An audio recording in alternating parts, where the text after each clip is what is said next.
Hallelujah. യേശുവേ നന്ദി, യേശുവേ സ്തുതി, യേശുവേ ആരാധന. ഏറ്റുമെല്ലാം പരിശുദ്ധാത്മാവേ വരണമേ.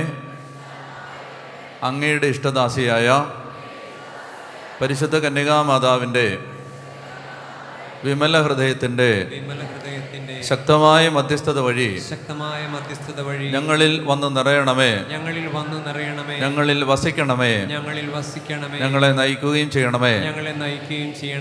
ചെത്തി പ്രാർത്ഥിക്കാം. ഈശോയുടെ തിരുഹൃദയത്തിൽ നിന്ന് കാരുണ്യത്തിന്റെ അരുവിയായി ഞങ്ങളിലേക്ക് ഒഴുകിയിറങ്ങിയ തിരുരക്തമേ, തിരുജലമേ, ഞാൻ അങ്ങയിൽ ശരണപ്പെടുന്നു. ഹല്ലേലൂയ. പരിശുദ്ധ അമ്മയുടെ വിമല ഹൃദയത്തിൽ ഈ ശുശ്രൂഷകളെ സമർപ്പിച്ച് മധ്യസ്ഥം അപേക്ഷിക്കാം. കൃപ നിറഞ്ഞ മറിയമേ, നിനക്ക് സമാധാനം. നമ്മുടെ കർത്താവ് നിന്നോടുകൂടെ, നീ സ്ത്രീകളിൽ അനുഗ്രഹിക്കപ്പെട്ടവളാവുന്നു. നിന്റെ ഉദരഫലമായ നമ്മുടെ കർത്താവ് ഈശോ മിശിഹ വാഴ്ത്തപ്പെട്ടവനാവുന്നു.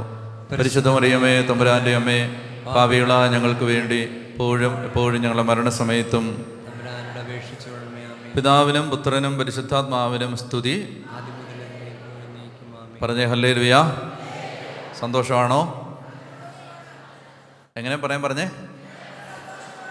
ഞങ്ങൾക്ക് സന്തോഷമാണ്. അങ്ങനെ പറഞ്ഞാൽ സന്തോഷം ഉണ്ടാവും. സന്തോഷമാണോ? ഹല്ലേലൂയ.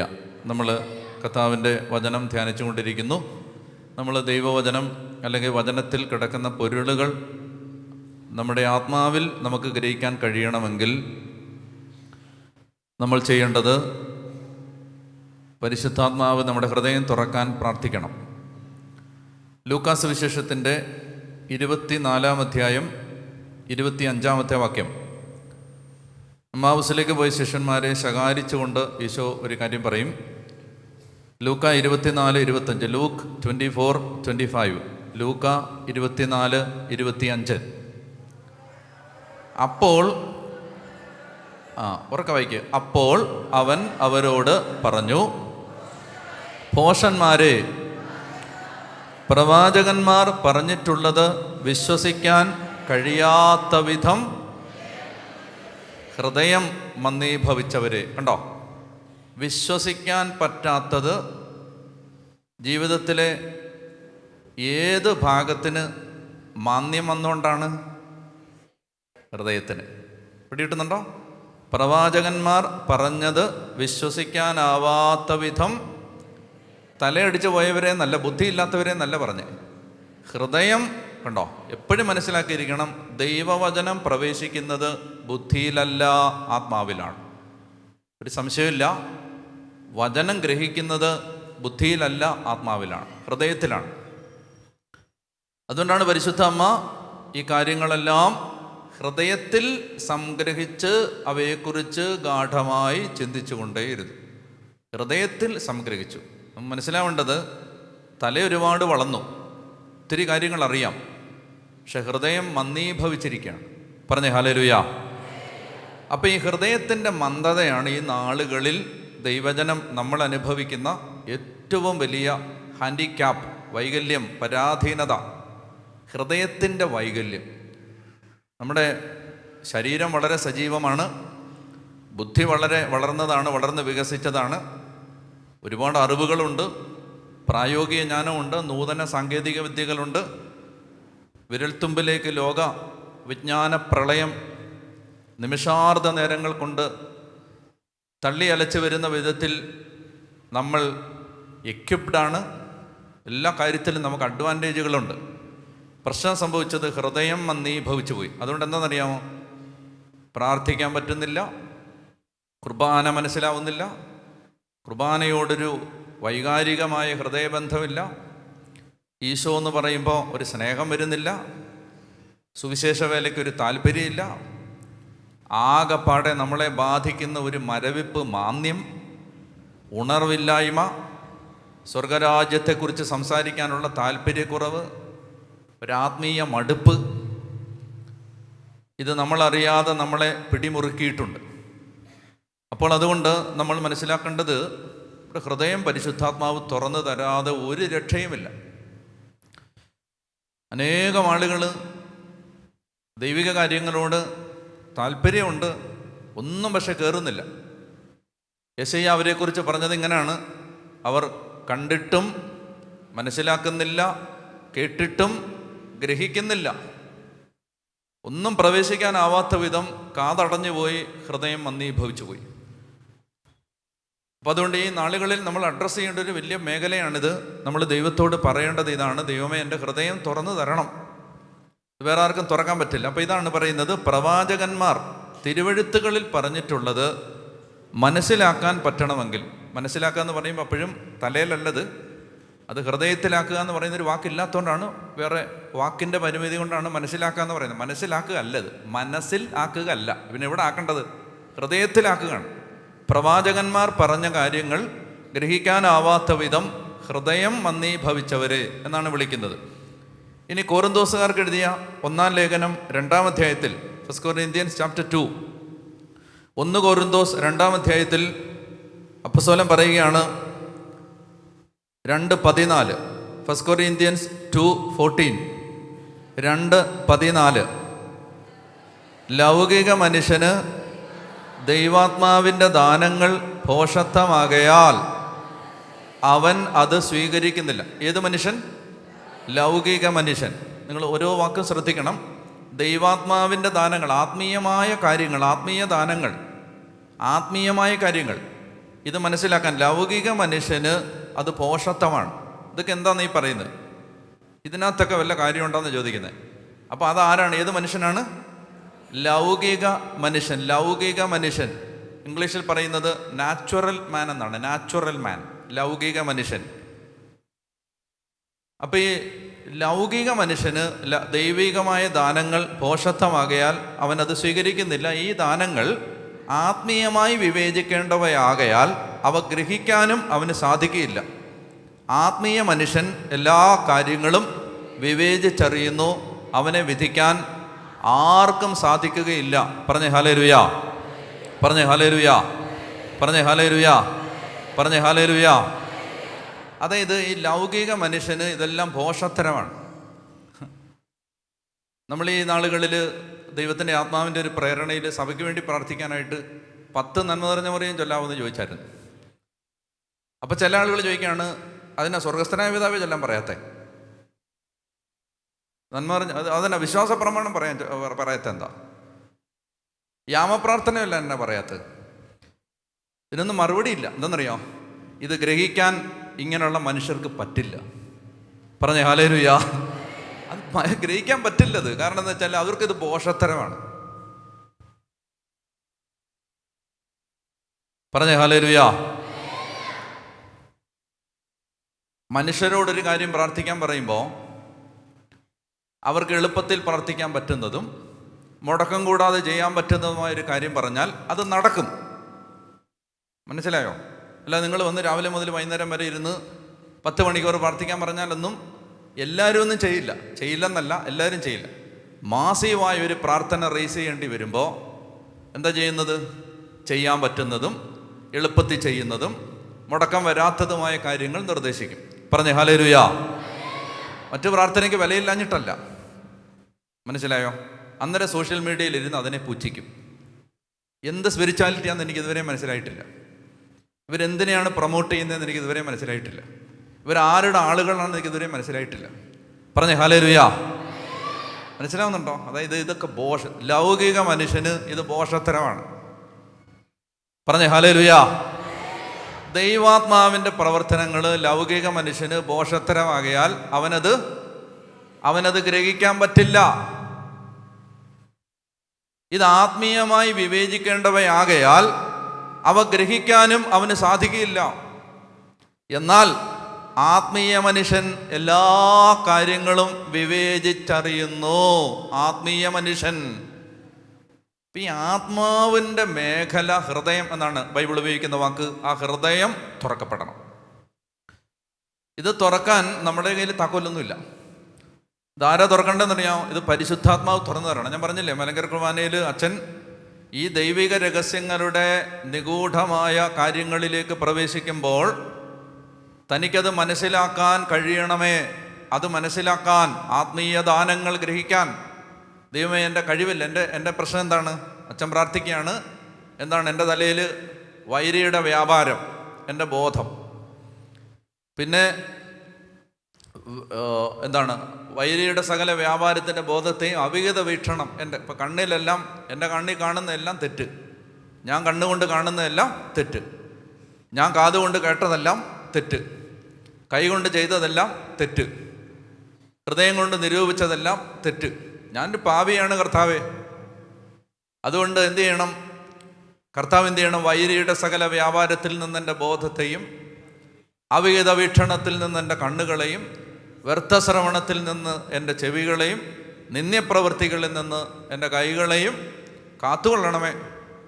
അങ്ങനെ ഞാൻ പൂർണ്ണമായി നിൻ്റേതാകാനും നിൻ്റെ ദൈവിക രഹസ്യങ്ങളുടെ നൽവരം നിന്നിൽ നിന്ന് പ്രാപിക്കാനും എൻ്റെ അന്തരിന്ദ്രിയങ്ങളെ കർമ്മനിരതമാക്കണമേ. കണ്ടോ? പിതാക്കന്മാർ എഴുതി വെച്ച പ്രാർത്ഥനയാണ്. അന്തരിന്ദ്രിയങ്ങളെ അല്ലാതെ ഒരു രക്ഷയില്ല. നമുക്ക് ഈ ബുദ്ധി ഉണ്ടെന്ന് പറഞ്ഞിട്ട് ഒരു കാര്യമില്ല. ബുദ്ധി ഉണ്ടെന്ന് അവകാശവാദം കൊണ്ടൊന്നും ഒരു കാര്യമില്ല. അത് എനിക്കും കാര്യമില്ല, നിനക്കും കാര്യമില്ല. ദൈവിക കാര്യങ്ങൾ ഗ്രഹിക്കണമെങ്കിൽ അതിന് ദൈവാത്മാവ് ഹൃദയം തുറന്നു തരണം.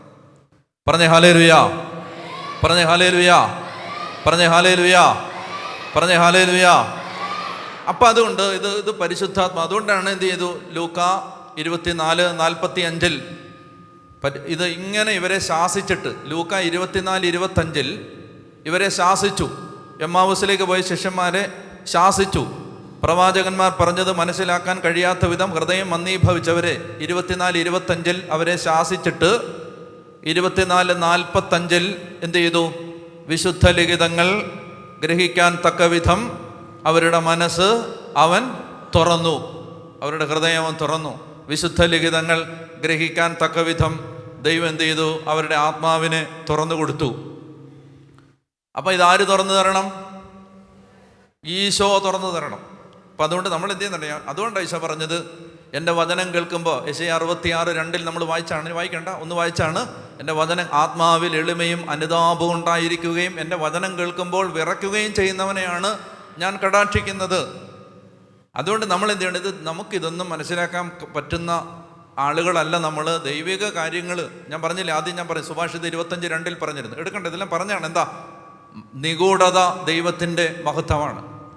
ദൈവിക കാര്യങ്ങളെല്ലാം നിഗൂഢമാണ്. നിയമാവർത്തനം 29:29 ഒരു കാര്യം പറഞ്ഞു. എന്താണ്? രഹസ്യങ്ങൾ ദൈവമായ കർത്താവിൻ്റേതാണ്, വെളിപ്പെടുത്തപ്പെട്ടവ മാത്രമേ നമുക്കുള്ളൂ. അപ്പം അതുകൊണ്ട് നമുക്കത് മനസ്സിലാക്കാനുള്ള കഴിവില്ല. അത് പരിശുദ്ധാത്മാവ് വെളിപ്പെടുത്തി തരണം. വായിക്കുമ്പോഴാണേലും ബുദ്ധിയിൽ ചിലപ്പോൾ മനസ്സിലായെന്ന് തോന്നും, പക്ഷെ ആത്മാവിൽ ഒന്നും മനസ്സിലാവില്ല. അത് മനസ്സിലാകണമെങ്കിൽ പരിശുദ്ധാത്മാവ് വെളിപ്പെടുത്തി തരണം. അപ്പം അതുകൊണ്ട് അത് പ്രാർത്ഥിക്കണം. പറഞ്ഞേ ഹല്ലേലൂയാ, പറഞ്ഞേ ഹല്ലേലൂയാ. ഈ ലൗകിക വ്യഗ്രത കാരണം, ലോകത്തിൻ്റെതായ കാര്യങ്ങളും മോഹങ്ങളും കാരണം വചനം പ്രവേശിക്കില്ല. ആത്മീയമായ ഒരു കാര്യവും തലയ്ക്കകത്തോട്ട് കയറില്ല. മത്തായിയുടെ സുവിശേഷത്തിൽ നമ്മൾ കാണുന്നുണ്ട്. മത്തായി 13:22 മത്തായി 13:22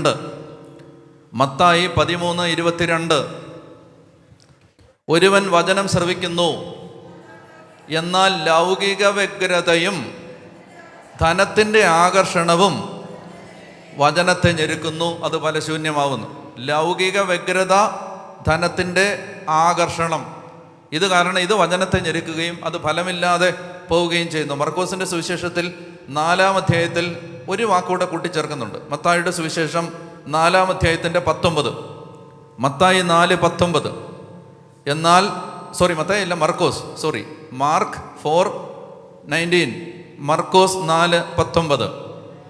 എന്നാൽ ലൗകിക വ്യഗ്രതയും ധനത്തിൻ്റെ ആകർഷണവും മറ്റ് വസ്തുക്കൾക്ക് വേണ്ടിയുള്ള ആഗ്രഹവും അവരിൽ കടന്നുകൂടി വചനത്തെ ഞെരുക്കുകയും അത് ഫലശൂന്യമാവുകയും ചെയ്യുന്നു.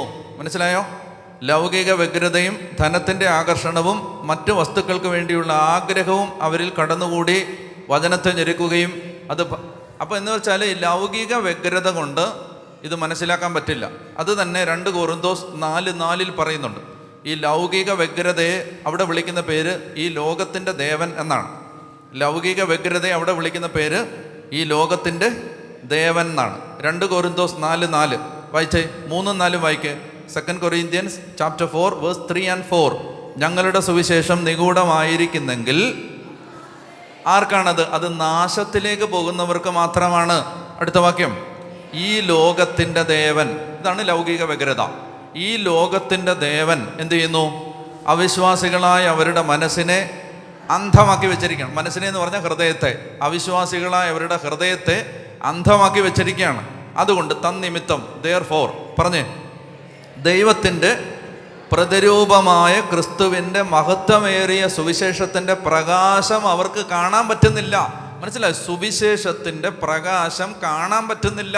സുവിശേഷത്തിന് ഇത്രയും മഹത്വം ഉണ്ടെന്ന് കാണാൻ പറ്റുന്നില്ല. സുവിശേഷത്തിന് ഇത്രയും വിലയുണ്ടെന്ന് കാണാൻ പറ്റുന്നില്ല. തിരുവചനത്തിന് ഇത്രയും, കയ്യിലിരിക്കുന്ന ബൈബിളിന് ഇത്രയും വിലയുണ്ടെന്ന് കാണാൻ പറ്റുന്നില്ല. കാരണം എന്താണ്? ഈ ലോകത്തിൻ്റെ ദേവൻ അവരുടെ മനസ്സിനെ അന്ധമാക്കിയിരിക്കുന്നു. പറഞ്ഞേ ഹല്ലേലൂയാ, പറഞ്ഞേ ഹല്ലേലൂയാ. അതുകൊണ്ട് ബർത്തമയൂസ് പ്രാർത്ഥിച്ചതുപോലെ പ്രാർത്ഥിക്കണം. കർത്താവേ, എനിക്ക് കാഴ്ച വീണ്ടും കിട്ടണം. എൻ്റെ കണ്ണൊന്ന് നീ തുറന്നു തരണം. എൻ്റെ ഹൃദയത്തിൻ്റെ കണ്ണ് തുറന്നു തരണം. എഫെസോസ് 1:17 അപ്പോസ്തലൻ പ്രാർത്ഥിക്കാൻ പഠിപ്പിച്ചതുപോലെ ജ്ഞാനത്തിൻ്റെയും വെളിപാടിൻ്റെയും ആത്മാവിനെ പ്രദാനം ചെയ്തുകൊണ്ട് അങ്ങയെക്കുറിച്ചുള്ള പൂർണ്ണമായ അറിവിലേക്ക് നയിക്കണം. അതൊന്ന് ആഗ്രഹിച്ചിട്ട് ഒരിക്കൽ കൂടി ഒന്ന് കരങ്ങൾ ഉയർത്തി, ഇരുന്നുകൊണ്ട് തന്നെ ഒന്ന് കരങ്ങൾ ഉയർത്തി, കർത്താവേ, ഇന്ന് ഞങ്ങൾ മനസ്സിലാക്കാൻ പോകുന്ന കാര്യങ്ങൾ ബുദ്ധിക്ക് മനസ്സിലാവുന്നവയാണ്, എന്നാൽ അത് ആത്മാവിൽ മനസ്സിലാക്കാൻ സഹായിക്കണമേ. ഇന്ന് സ്തുതിക്കാവോ? ഹല്ലേലൂയ. യേശുവേ സ്തുതിക്കുന്നു, യേശുവേ നന്ദി പറയുന്നു, ആരാധിക്കുന്നു. ഞങ്ങളിപ്പോൾ പറഞ്ഞതും ചിന്തിച്ചതും പ്രാർത്ഥിക്കുന്നതും ഞങ്ങളിൽ ഫലമണിയട്ടെ എന്ന് പ്രാർത്ഥിക്കുന്നു. ഞങ്ങളുടെ ഹൃദയങ്ങൾ തുറക്കപ്പെടട്ടെ എന്ന് പ്രാർത്ഥിക്കുന്നു. ഞങ്ങളുടെ ആത്മാവിൽ ദൈവമേ വലിയൊരു പ്രകാശം ഉണ്ടാവട്ടെ എന്ന് പ്രാർത്ഥിക്കുന്നു. വചനം എളുപ്പത്തിൽ മനസ്സിലാക്കാൻ പറ്റുന്ന ഒരു തുറവി ഞങ്ങൾ രൂപപ്പെടട്ടെ എന്ന് പ്രാർത്ഥിക്കുന്നു. യേശുവേ നന്ദി. ആമേൻ എന്ന് പറഞ്ഞേ ഹല്ലേലൂയ. ഇന്ന് കരങ്ങളടിച്ച് കർത്താവിന് നന്ദി പറഞ്ഞേ, നന്നായിട്ട് കരങ്ങളടിച്ച് ഹല്ലേലൂയ. ആമേൻ. അപ്പോൾ നമ്മൾ മനസ്സിലാക്കിക്കൊണ്ടിരിക്കുകയാണ്. എന്ത് വിഷയമാണ് പറഞ്ഞുകൊണ്ടിരിക്കുന്നത്? വിശ്വാസം. അപ്പം ഞാൻ ഇന്നലെ വിശ്വാസത്തെക്കുറിച്ച് ചില കാര്യങ്ങൾ ബോധ്യപ്പെടുത്തി. ഒരു കാര്യം ബോധ്യപ്പെടുത്തിയത്, വിശ്വാസം എന്ന് പറയുന്ന വിശ്വാസവും പ്രത്യാശയും തമ്മിലുള്ള വ്യത്യാസം പറഞ്ഞിരുന്നു. എന്തായിരുന്നു വ്യത്യാസം? ഞാൻ മറന്നുപോയി, എനിക്ക് അമ്നേഷ്യമുണ്ട്. എന്താണ്? വിശ്വാസം ഹൃദയത്തിലാണ്, പ്രത്യാശ മനസ്സിലാണ്. ഓ, വെരി ഗുഡ്. പിന്നെന്താണ് പറഞ്ഞത്? വിശ്വാസം പ്രസൻ്റാണ്, പ്രത്യാശ ഫ്യൂച്ചറാണ്. പറഞ്ഞായിരുന്നോ? അതെ. പ്രത്യാശിക്കുന്നത് ലഭിക്കും എന്ന് പറയുന്ന ഉറപ്പാണ് വിശ്വാസം. ഈ ഉറപ്പില്ലെങ്കിൽ ആ പ്രത്യാശ വ്യർത്ഥമായ പ്രത്യാശയായിട്ട് മാറും. ഈ ഉറപ്പില്ലെങ്കിൽ, മനസ്സിലായോ? ബാങ്കിലെ ഉദാഹരണമൊക്കെ പറഞ്ഞില്ലേ, 10 ലക്ഷം രൂപയുടെ ചെക്ക് എഴുതി കൊടുക്കുകയാണ്. എന്നിട്ട് അത് കിട്ടാൻ വേണ്ടി പ്രത്യാശയോടെ നിൽക്കുകയാണ്. അപ്പോൾ ആ മാനേജർ പറയുകയാണ്, മാനേജർ അല്ലെങ്കിൽ അവിടുത്തെ ബാങ്കിലെ ഉദ്യോഗസ്ഥൻ പറയുകയാണ്, ചേട്ടാ ഇത് തരാൻ പറ്റില്ല. എന്താ കാര്യം? 10 ലക്ഷം രൂപ ചേട്ടൻ്റെ ഇവിടെ ഇല്ല. മനസ്സിലായോ? ഡിപ്പോസിറ്റ് ഉണ്ടെങ്കിലേ വിഡ്രോവൽ ഉള്ളൂ. മനസ്സിലായോ? ഡിപ്പോസിറ്റ് ചെയ്താലേ പിൻവലിക്കാൻ പറ്റൂ. ഡിപ്പോസിറ്റ് ചെയ്യാതെ പിൻവലിക്കാൻ പറ്റുമോ? അപ്പം എന്താണ് ഡിപ്പോസിറ്റ്? ഈ പറഞ്ഞതിൽ വിശ്വാസം. എന്താണ് വിഡ്രോവൽ? പ്രത്യാശ. മനസ്സിലാവുന്നുണ്ടോ? നമ്മൾ പ്രത്യാശിക്കുന്നത് നടക്കണമെങ്കിൽ വിശ്വാസമെന്ന ഡിപ്പോസിറ്റ് എവിടെ ഉണ്ടാവണം? ഹൃദയത്തിൽ ഉണ്ടാവണം. പറഞ്ഞേ ഹല്ലേലൂയ. ഒരു വ്യത്യാസം കൂടെ പറയാം. യേശു ചെയ്തു കഴിഞ്ഞ കാര്യങ്ങളെക്കുറിച്ചുള്ള ഉറപ്പാണ് വിശ്വാസം. യേശു ചെയ്യാൻ പോകുന്ന കാര്യങ്ങളെക്കുറിച്ചുള്ള ഉറപ്പാണ് പ്രത്യാശ. മനസ്സിലായോ? ചെയ്തതിനെക്കുറിച്ച് ഉറപ്പുണ്ടെങ്കിൽ ചെയ്യാൻ പോകുന്നതിനെക്കുറിച്ച് ഉറപ്പുണ്ടാവും. പറഞ്ഞേ ഹല്ലേലൂയ. അപ്പോൾ ആ വ്യത്യാസം നമ്മൾ മനസ്സിലാക്കി. വചനത്തിലൂടെ നമ്മളത് മനസ്സിലാക്കാനായിട്ട് പരിശ്രമിച്ചു. അപ്പോൾ ഹൃദയത്തിൽ വിശ്വാസം, മനസ്സിൽ പ്രത്യാശ. അതുകൊണ്ട് നല്ല നല്ല ഇപ്പം നിരാശ വരുന്നത് എവിടാ? ഹൃദയത്തിലാണോ മനസ്സിലാണോ? മനസ്സിലാണ്. നെഗറ്റീവായ ചിന്തകൾ വരുന്ന എവിടാ? മനസ്സിലാണ്. ആകുലത വരുന്ന എവിടാ? മനസ്സിലാണ്. ഭയം വരുന്ന എവിടാ? മനസ്സിലാണ്. മനസ്സിലായോ? അപ്പോൾ ഇതെല്ലാം വരുന്ന മനസ്സിലാണ്. ഇതൊക്കെ മനസ്സിൽ നിന്ന് പോവും. എപ്പോഴാ? ഇതിനടിയിൽ ഹൃദയത്തിൽ എന്ത് കിടപ്പുണ്ടെങ്കിൽ വിശ്വാസം. അതുകൊണ്ടാണ് ഞാൻ പറഞ്ഞത്, വിശ്വാസത്തിൻ്റെ വിപരീത പദം അവിശ്വാസമല്ല, ഭയമാണ്. ഭയം പോകണമെങ്കിൽ നമ്മൾ വേറെ എന്തെല്ലാം പറഞ്ഞിട്ടൊരു കാര്യമില്ല, വലിയൊരു ഉറപ്പ് അകത്ത് രൂപപ്പെടണം. ഈ ജനതയുടെ ഭയം പോവും. മനസ്സിലായോ? ഏത് വലിയ സ്വേച്ഛാധിപതി നമ്മളെ ഭരിച്ചാലും, ആരൊക്കെ നമ്മളെ എന്നാക്കെ ചെയ്യുമെന്ന് പറഞ്ഞാലും നിങ്ങളുടെ ആത്മധൈര്യം നഷ്ടപ്പെട്ടു പോകില്ല. കാരണം എന്താണെന്നറിയാമോ? നിങ്ങളുടെ അകത്ത് വലിയൊരു ഡിപ്പോസിറ്റ് കിടപ്പുണ്ട്. പറഞ്ഞേ ഹല്ലേലൂയ. അതാണ് അപ്പോസ്തലൻ പറയുന്നത്. ഇതിനെക്കുറിച്ച് നാം എന്താണ് പറയേണ്ടത്? ദൈവം നമ്മുടെ റോമാലേഖനം എഴുതുമ്പോഴേ പറയുന്നത്, നീറോ ചക്രവർത്തിയുടെ വാൾമുനത്തുമ്പിലേക്ക് ജീവൻ ചേർത്ത് വെക്കാൻ പ്രതീക്ഷയോടെ കാത്ത് എണ്ണി കഴിയുന്ന നാളുകളിൽ ഒരു ജനതയോട് അപ്പോസ്തലൻ പറയുകയാണ്, ഇതിനെക്കുറിച്ച് നാം എന്താണ് പറയേണ്ടത്? ദൈവം നമ്മുടെ പക്ഷത്തെങ്കിൽ ആര് നമുക്കെതിരെ നിൽക്കും? സ്വപുത്രനെ പോലും ഒഴിവാക്കാതെ നമുക്കെല്ലാവർക്കും വേണ്ടി അവനെ ഏൽപ്പിച്ചു തന്നവൻ അവനോടുകൂടെ സമസ്തവും നമുക്ക് ദാനമായി നൽകാതിരിക്കുമോ? ദൈവം തിരഞ്ഞെടുത്തവരുടെ മേൽ ആര് കുറ്റം ആരോപിക്കും? നീതീകരിക്കുന്നവൻ ദൈവമാണ്. ആരാണ് ശിക്ഷാവിധി നടത്തുക? മരിച്ചവനെങ്കിലും ഉയർത്തെഴുന്നേറ്റവനും ദൈവത്തിൻ്റെ വലതുഭാഗത്തിരുന്ന് നമുക്ക് വേണ്ടി മാധ്യസ്ഥം വഹിക്കുന്നവനുമായ യേശുക്രിസ്തു തന്നെ. ക്രിസ്തുവിൻ്റെ സ്നേഹത്തിൽ നിന്ന് ആര് നമ്മെ വേർപെടുത്തും? ക്ലേശമോ, ദുരിതമോ, പീഡനമോ, പട്ടിണിയോ, നഗ്നതയോ, ആപത്തോ, വാളോ? ഇങ്ങനെ എഴുതപ്പെട്ടിരിക്കുന്നു, നിന്നെ പ്രതി ഞങ്ങൾ ദിവസം മുഴുവൻ വധിക്കപ്പെടുന്നു, കൊലയ്ക്കുള്ള ആടുകളെ പോലെ കരുതപ്പെടുകയും ചെയ്യുന്നു. അടുത്ത വാക്യം, എങ്കിലും നമ്മെ സ്നേഹിച്ചവൻ മുഖാന്തരം നാം ഇവയിലെല്ലാം വിജയം വരിക്കുന്നു. നമ്മെ സ്നേഹിച്ച ഉറപ്പ്, ഹൃദയത്തിനകത്ത് കിടക്കുന്ന ഉറപ്പാണ് ധൈര്യമായി ജീവിക്കാൻ മനുഷ്യരെ സഹായിക്കുന്നത്. കാര്യങ്ങൾ ഇനി നല്ലതാവണമെന്നില്ല, വരാൻ പോകുന്നതെല്ലാം ശുഭകരമാവണമെന്നില്ല, പ്രതീക്ഷകളെല്ലാം പൂവണിയണമെന്നില്ല. കൺമുമ്പിൽ നിന്ന് നിരാശപ്പെടുത്തുന്ന അനുഭവങ്ങൾ ഉറഞ്ഞുതുള്ളുമ്പോഴും മനോധൈര്യം അസ്തമിച്ചു പോകാതെ ആത്മവീര്യത്തോടെ ശിരസുയർത്തി നെഞ്ചു വിരിച്ച് വലിയ വിശ്വാസത്തിൻ്റെ ഉറപ്പോടെ നിൽക്കാൻ ഒരു ജനതയ്ക്ക് കഴിയണമെങ്കിൽ എന്ത് ചെയ്യണം? മോഹങ്ങളുടെ ലോകത്ത് നിന്ന് വിശ്വാസത്തിൻ്റെ ലോകത്തേക്ക് ഒരാൾ വരണം. പറഞ്ഞേ ഹല്ലേലൂയ. മനസ്സിലാവുന്ന? സങ്കല്പങ്ങളുടെ ലോകത്ത് നിന്ന് വിശ്വാസത്തിൻ്റെ ലോകത്തിലേക്ക് ഒരാൾ വരണം. ഈ ജൽപ്പനങ്ങളുടെയും വ്യർത്ഥതകളുടെയും വാക്കുകൾ വിട്ട് വിശ്വാസത്തിൻ്റെ വാക്കുകളെ മുറുകെ പിടിക്കണം. പറഞ്ഞേ ഹല്ലേലൂയ. തിരുവചനത്തിൽ ആഴപ്പെടണം. വചനത്തിലെ വെളിപാടുകളെക്കുറിച്ച് നല്ല ബോധ്യം ഉണ്ടാവണം. ദൈവം എന്ത് പറഞ്ഞിരിക്കുന്നു എന്നതിനെക്കുറിച്ച് വ്യക്തത വേണം. ഹല്ലേലൂയ. അപ്പോൾ അവിടെയാണ് നമുക്ക്, അതുകൊണ്ട് നിങ്ങൾ ഹൃദയം തുറന്ന് ദൈവത്തിൻ്റെ വചനത്തെ സമീപിക്കണം. അപ്പോൾ ഞാൻ വിശ്വാസവും പ്രത്യാശയും തമ്മിലുള്ള വ്യത്യാസം പറഞ്ഞു. ഇനി കുറേ കാര്യങ്ങൾ പറയാനുണ്ട്. ഞാനത് എല്ലാം പറയേണ്ട ആവശ്യമില്ലാത്തതുകൊണ്ട് ഒന്ന് സൂചിപ്പിച്ച് ഞാൻ പോവാണ്. 3 തരത്തിൽ വിശ്വാസത്തെ നമുക്ക് കാണാൻ പറ്റും. ഞാൻ വിശദീകരിക്കത്തില്ല, ചുമ്മാ ഒരു അറിവിന് വേണ്ടി. 3 തരത്തിൽ വിശ്വാസത്തെ നമുക്ക് കാണാൻ പറ്റും. ഒന്ന്, വിശ്വാസം ഒരു ദാനമായിട്ട് കാണാൻ പറ്റും.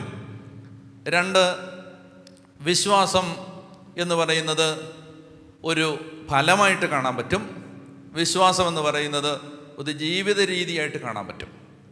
3 രീതി വിശ്വാസം. വിശ്വാസം എന്ന് പറഞ്ഞാൽ ഒന്ന്, as A gift, faith as A gift, വിശ്വാസത്തിൻ്റെ വരം.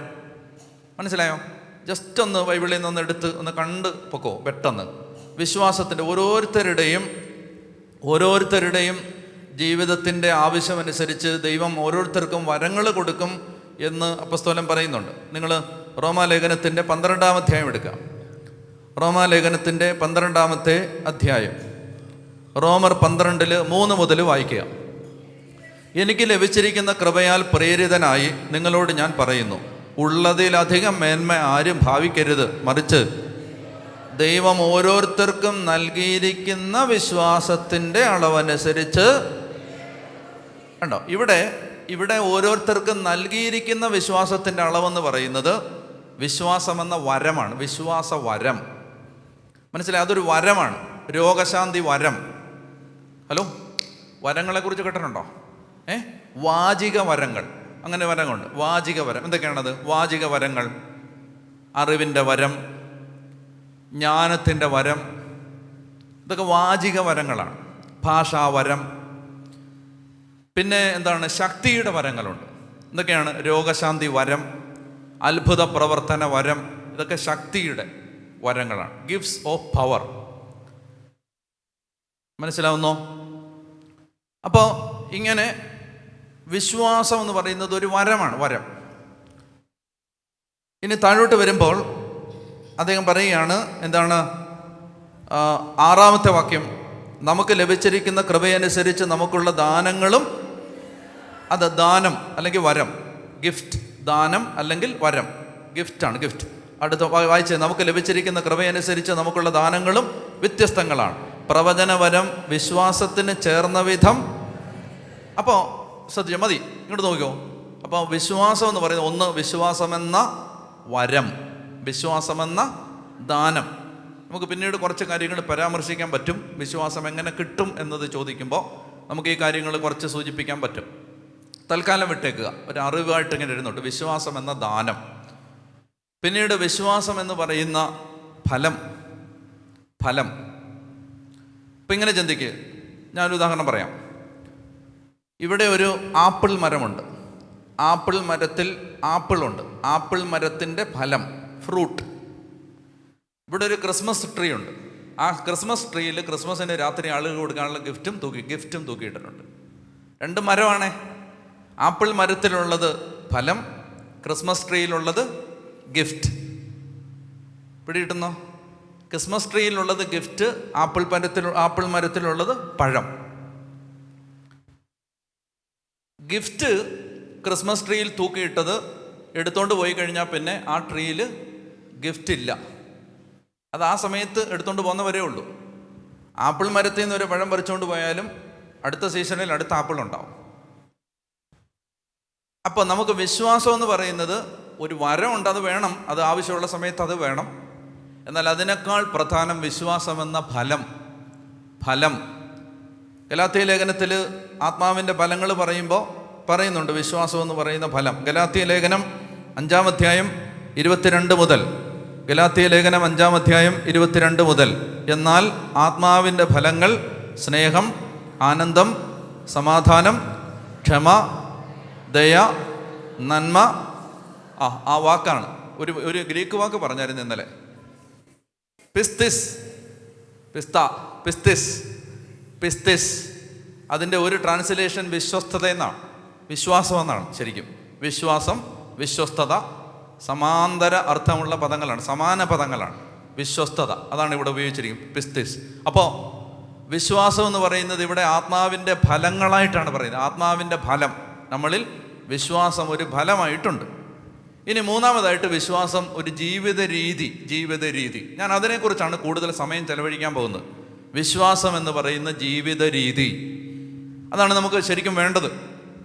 നമ്മൾ ജീവിക്കുമ്പോൾ വിശ്വാസം നമ്മുടെ ഒരു ജീവിത രീതി, as A life style, faith as A life style. പറഞ്ഞേ ഹല്ലേലൂയ. അപ്പോൾ അവിടെ ഏറ്റവും പ്രധാനമായി നമ്മൾ കാണേണ്ട ഒരു കാര്യമാണ് വിശ്വാസത്തെ. ഞാൻ വേറൊരു വാക്ക് കൊണ്ട് ഉപയോഗിക്കാൻ പോവുകയാണ്. ആ വാക്കാണ് ട്രസ്റ്റ്. ആ വാക്ക് വളരെ പ്രധാനപ്പെട്ടതാണ്. ട്രസ്റ്റ് അല്ലെങ്കിൽ വിശ്വാസം അല്ലെങ്കിൽ ശരണം. അതിന് ആപ്റ്റായ ഒരു വാക്ക് സത്യം പറഞ്ഞാൽ ഇല്ല. Jesus I trust. ശരണം അല്ലേ? ശരണപ്പെടുന്നു. ട്രസ്റ്റ്, വിശ്വാസം, ട്രസ്റ്റ്. ഫെയ്ത്ത് ആസ് ട്രസ്റ്റ്, അത് നമ്മൾ കാണാൻ പോവാണ്. വിശ്വാസം എന്ന് പറഞ്ഞാൽ ദൈവത്തെ. അപ്പോൾ എന്ന് പറഞ്ഞാൽ എന്താണ്? ഒരു വ്യക്തി, ഇനി ശ്രദ്ധിച്ചിരിക്കുക, എളുപ്പമാണ്, കോംപ്ലിക്കേറ്റഡ് ഒന്നുമല്ല, സിമ്പിളാണ്, ശ്രദ്ധിച്ചിരിക്കുക. അതായത് ഒരു വ്യക്തി ദൈവത്തെ പൂർണ്ണമായും വിശ്വസിക്കുന്നു, ദൈവത്തിൻ്റെ നന്മയിൽ വിശ്വസിക്കുന്നു. ഇപ്പോൾ കൊച്ചുകുഞ്ഞ് ഉപദേശി പാടിയ പോലെ, ദോഷമായിട്ടൊന്നും എൻ്റെ താതൻ എന്നോട് ചെയ്യത്തില്ല എന്ന് വിശ്വസിക്കുന്നു. ദൈവത്തിൻ്റെ നന്മയിലുള്ള വിശ്വാസം. പിന്നെ ദൈവത്തിൻ്റെ ജ്ഞാനത്തിൽ ഉള്ള വിശ്വാസം. ദൈവത്തിൻ്റെ ജ്ഞാനം എന്ന് പറഞ്ഞാൽ ദൈവത്തിന് തെറ്റ് വരുത്തില്ല. ഇതാണ് ദൈവത്തിൻ്റെ ജ്ഞാനം, അതിന് തെറ്റ് വരുത്തില്ല എന്നുള്ള വിശ്വാസം. ഞാനൊരു വചനം വായിച്ച് കേൾപ്പിക്കാം. അതായത് ദൈവത്തിന് ഒരിക്കലും തെറ്റ് വരുത്തില്ല. ദൈവം എന്ത് ചെയ്യുന്നു? തെറ്റ് വരുത്തില്ല. ദൈവം എന്തെങ്കിലും ചെയ്തിട്ടുണ്ടെങ്കിൽ അത് ദൈവത്തിൻ്റെ ജ്ഞാനത്തിൽ അത് ശരിയാണ്, അത് നമുക്ക് മനസ്സിലായില്ലെന്നേ ഉള്ളൂ. അതാണ് പറയുന്നത്. പറഞ്ഞേ ഹല്ലേലൂയ. അപ്പോൾ അതാണ് ഞാൻ പറയാം. അപ്പോൾ പോട്ടെ, സമയം കളയണ്ട. അപ്പോൾ അതായത് വചനം ഇതാണ്, പിന്നെ ഉദ്ദേശിക്കുന്ന ഇതാണ്, ദൈവം ഒരു കാര്യം ചെയ്തെങ്കിൽ അത് ദൈവത്തിൻ്റെ ജ്ഞാനത്തിൽ ശരിയാണ്. ഈ ഒരു മനുഷ്യൻ, അദ്ദേഹത്തിൻ്റെ പേര് ചാൾസ് കൂപ്പർ, ഒരു ആഫ്രിക്കക്കാരൻ അമേരിക്കക്കാരിക്കും ഉണ്ടായ ആഫ്രോ അമേരിക്കൻ ആണ് ഇയാൾ, ഈ ചാൾസ് കൂപ്പർ. ഈ മനുഷ്യന് ഈ DL മോഡി ബൈബിൾ ഇൻസ്റ്റിറ്റ്യൂട്ടിൽ വചനം പ്രസംഗിക്കാൻ വേണ്ടി ഒരു സന്ധ്യയിൽ വന്ന് നിൽക്കുകയാണ്. അങ്ങനെ നിൽക്കുന്ന സമയത്ത് ഇയാൾ ഇങ്ങനെ പ്രസംഗിക്കുന്നു. ഞാൻ ഒരു 24 വയസ്സായപ്പോൾ മുതൽ വിശ്വാസമുള്ള പെൺകുട്ടികളുടെ മാതാപിതാക്കന്മാർ എന്നോട് വന്ന് ചോദിക്കുമായിരുന്നു, കല്യാണം കഴിക്കാൻ നല്ല പെൺകുട്ടികളെ ആവശ്യമുണ്ടോ എന്ന് എന്നോട് ചോദിക്കുമായിരുന്നു. അയാൾ പറയുകയാണ്. അപ്പോൾ സുവിശേഷകനായ ദൈവഭയമുള്ള ഈ ചെറുപ്പക്കാരൻ്റെ അടുത്ത് 24 വയസ്സാകുമ്പോൾ തൊട്ട് മാതാപിതാക്കന്മാർ വന്ന് ചോദിക്കുമായിരുന്നു, നല്ല പെൺകുട്ടികളെ അന്വേഷിക്കുന്നുണ്ടോ കല്യാണം കഴിക്കാൻ? ഉണ്ടെങ്കിൽ കുട്ടിയുണ്ട്. അങ്ങനെ ഒരുപാട് പെൺകുട്ടികളുടെ മാതാപിതാക്കന്മാരുടെ അഭ്യർത്ഥനകൾക്ക് നടുവിൽ ഒരിക്കൽ 26-ാമത്തെ വയസ്സിൽ ഞാൻ എൻ്റെ മനസ്സിനിണങ്ങിയ പെൺകുട്ടിയെ കണ്ടുമുട്ടി. അധികം വൈകാതെ കല്യാണം കഴിച്ചു. വിവാഹത്തിൻ്റെ ആദ്യത്തെ ദിവസം മുതൽ എനിക്ക് മനസ്സിലായി തുടങ്ങി, ജീവിതത്തിൽ ദൈവം എനിക്ക് കാത്തുവെച്ച ഏറ്റവും മനോഹരമായ സമ്മാനങ്ങളിലൊന്നാണ് എൻ്റെ ഭാര്യയും എന്നെനിക്ക് മനസ്സിലായി. നല്ലത് മാത്രം തന്നിട്ടുള്ള എനിക്ക് ഈ ജീവിതത്തിൽ ദൈവം തന്ന ആ അമൂല്യവും നല്ലതുമായ സമ്മാനങ്ങളിലെ ഏറ്റവും നല്ല സമ്മാനങ്ങളിൽ ഒന്നാണ് എൻ്റെ ഭാര്യ എന്നും എനിക്ക് മനസ്സിലായി. നല്ലവളായിരുന്നു അവൾ. ഒരിക്കലും ഒരു ബിസിനസ് ട്രിപ്പിന് വേണ്ടി അവൾ ഓസ്ട്രേലിയക്ക് വിമാനം കയറി. പെട്ടെന്ന് പോയി വരാമെന്ന് പറഞ്ഞ് എന്നെ ചുംബിച്ച് വിമാനത്താവളത്തിൽ നിന്ന് യാത്ര പറഞ്ഞ അവൾ തിരിച്ച് നാട്ടിലേക്കുള്ള വിമാനത്തിൽ എത്തുന്നതിന്, വിമാനം കയറുന്നതിന് മുമ്പ് എന്നെ വിളിച്ചിട്ട് പറഞ്ഞു, ചാൾസ്, കാണാതിരിക്കാൻ വയ്യ എനിക്ക്. വിമാനത്താവളത്തിൽ മമ്മി വരാമെന്നാണ് പറഞ്ഞിരിക്കുന്നത്, നീയും കൂടെ വരാവോ? അങ്ങനെ അമ്മ പോയി പിക്ക് ചെയ്യുമെന്ന് പറഞ്ഞിരുന്ന തൻ്റെ ജീവിത പങ്കാളിയെ പിക്ക് ചെയ്യാൻ ഈ തിരക്കിനിടയിൽ സമയം കണ്ടെത്തി അയാൾ വിമാനത്താവളത്തിലെത്തി. അമേരിക്കയിലെ ഒരു വിമാനത്താവളത്തിൽ ഓസ്ട്രേലിയയിൽ നിന്ന് തൻ്റെ ജീവിത പങ്കാളിയും കൊണ്ട് പറന്നിറങ്ങിയ വിമാനം അത് വന്ന് ലാൻഡ് ചെയ്യുന്നത് അയാൾ പ്രതീക്ഷയോടെ നോക്കി നിന്നു. നോക്കി നിന്നിട്ടും ഇറങ്ങി വന്ന യാത്രക്കാരുടെ ഇടയിൽ തൻ്റെ ഭാര്യയെ കാണാത്തത് കൊണ്ട് അയാൾ അങ്കലാപ്പോടെ ചുറ്റും നോക്കുമ്പോൾ വിമാനത്താവളത്തിനകത്തേക്ക് ഒരു ആംബുലൻസ് ഇരച്ച് പാഞ്ഞു പോകുന്നതും, ആ ആംബുലൻസിനകത്ത് വിമാനത്തിൽ നിന്ന് സ്ട്രെച്ചറിൽ ഇറക്കിയ വെള്ളമൂടിയ ഒരു മൃതദേഹം ഇങ്ങനെ ഇറക്കി കയറ്റുന്നതും, അതിങ്ങനെ എയർപോർട്ടിൽ നിന്ന് കറങ്ങി പുറത്തേക്കിറങ്ങി വരുന്നതൊക്കെ അയാൾ കാണുകയാണ്. ഏതാനും നിമിഷാർദ്ധത്തെ ഇടവേളയ്ക്കുള്ളിൽ നടുക്കത്തോടെ അയാളോട് അവർ ആ സത്യം പറഞ്ഞു. ഓസ്ട്രേലിയയിൽ നിന്ന് പറന്നുയർന്ന വിമാനം അയാൾ കാത്തിരുന്ന വിമാനത്താവളത്തിൽ, അമേരിക്കയിലെ വിമാനത്താവളത്തിൽ വന്ന് ലാൻഡ് ചെയ്യുന്നതിന് ഏതാനും നിമിഷങ്ങൾക്ക് മുമ്പ് ഒരു മാസീവ് ഹാർട്ട് അറ്റാക്ക് വന്ന് അയാളുടെ ജീവിത പങ്കാളി വിമാനത്തിലിരുന്ന് മരിച്ചു. ഇയാൾ ഈ സന്ധ്യയിൽ ആയിരക്കണക്കിന് ചെറുപ്പക്കാരുടെ മുമ്പിൽ വീർപ്പടക്കി ഇത് കേട്ടു നിൽക്കുന്ന മനുഷ്യരുടെ മുമ്പിൽ അയാൾ ഇങ്ങനെ നിന്നിട്ട്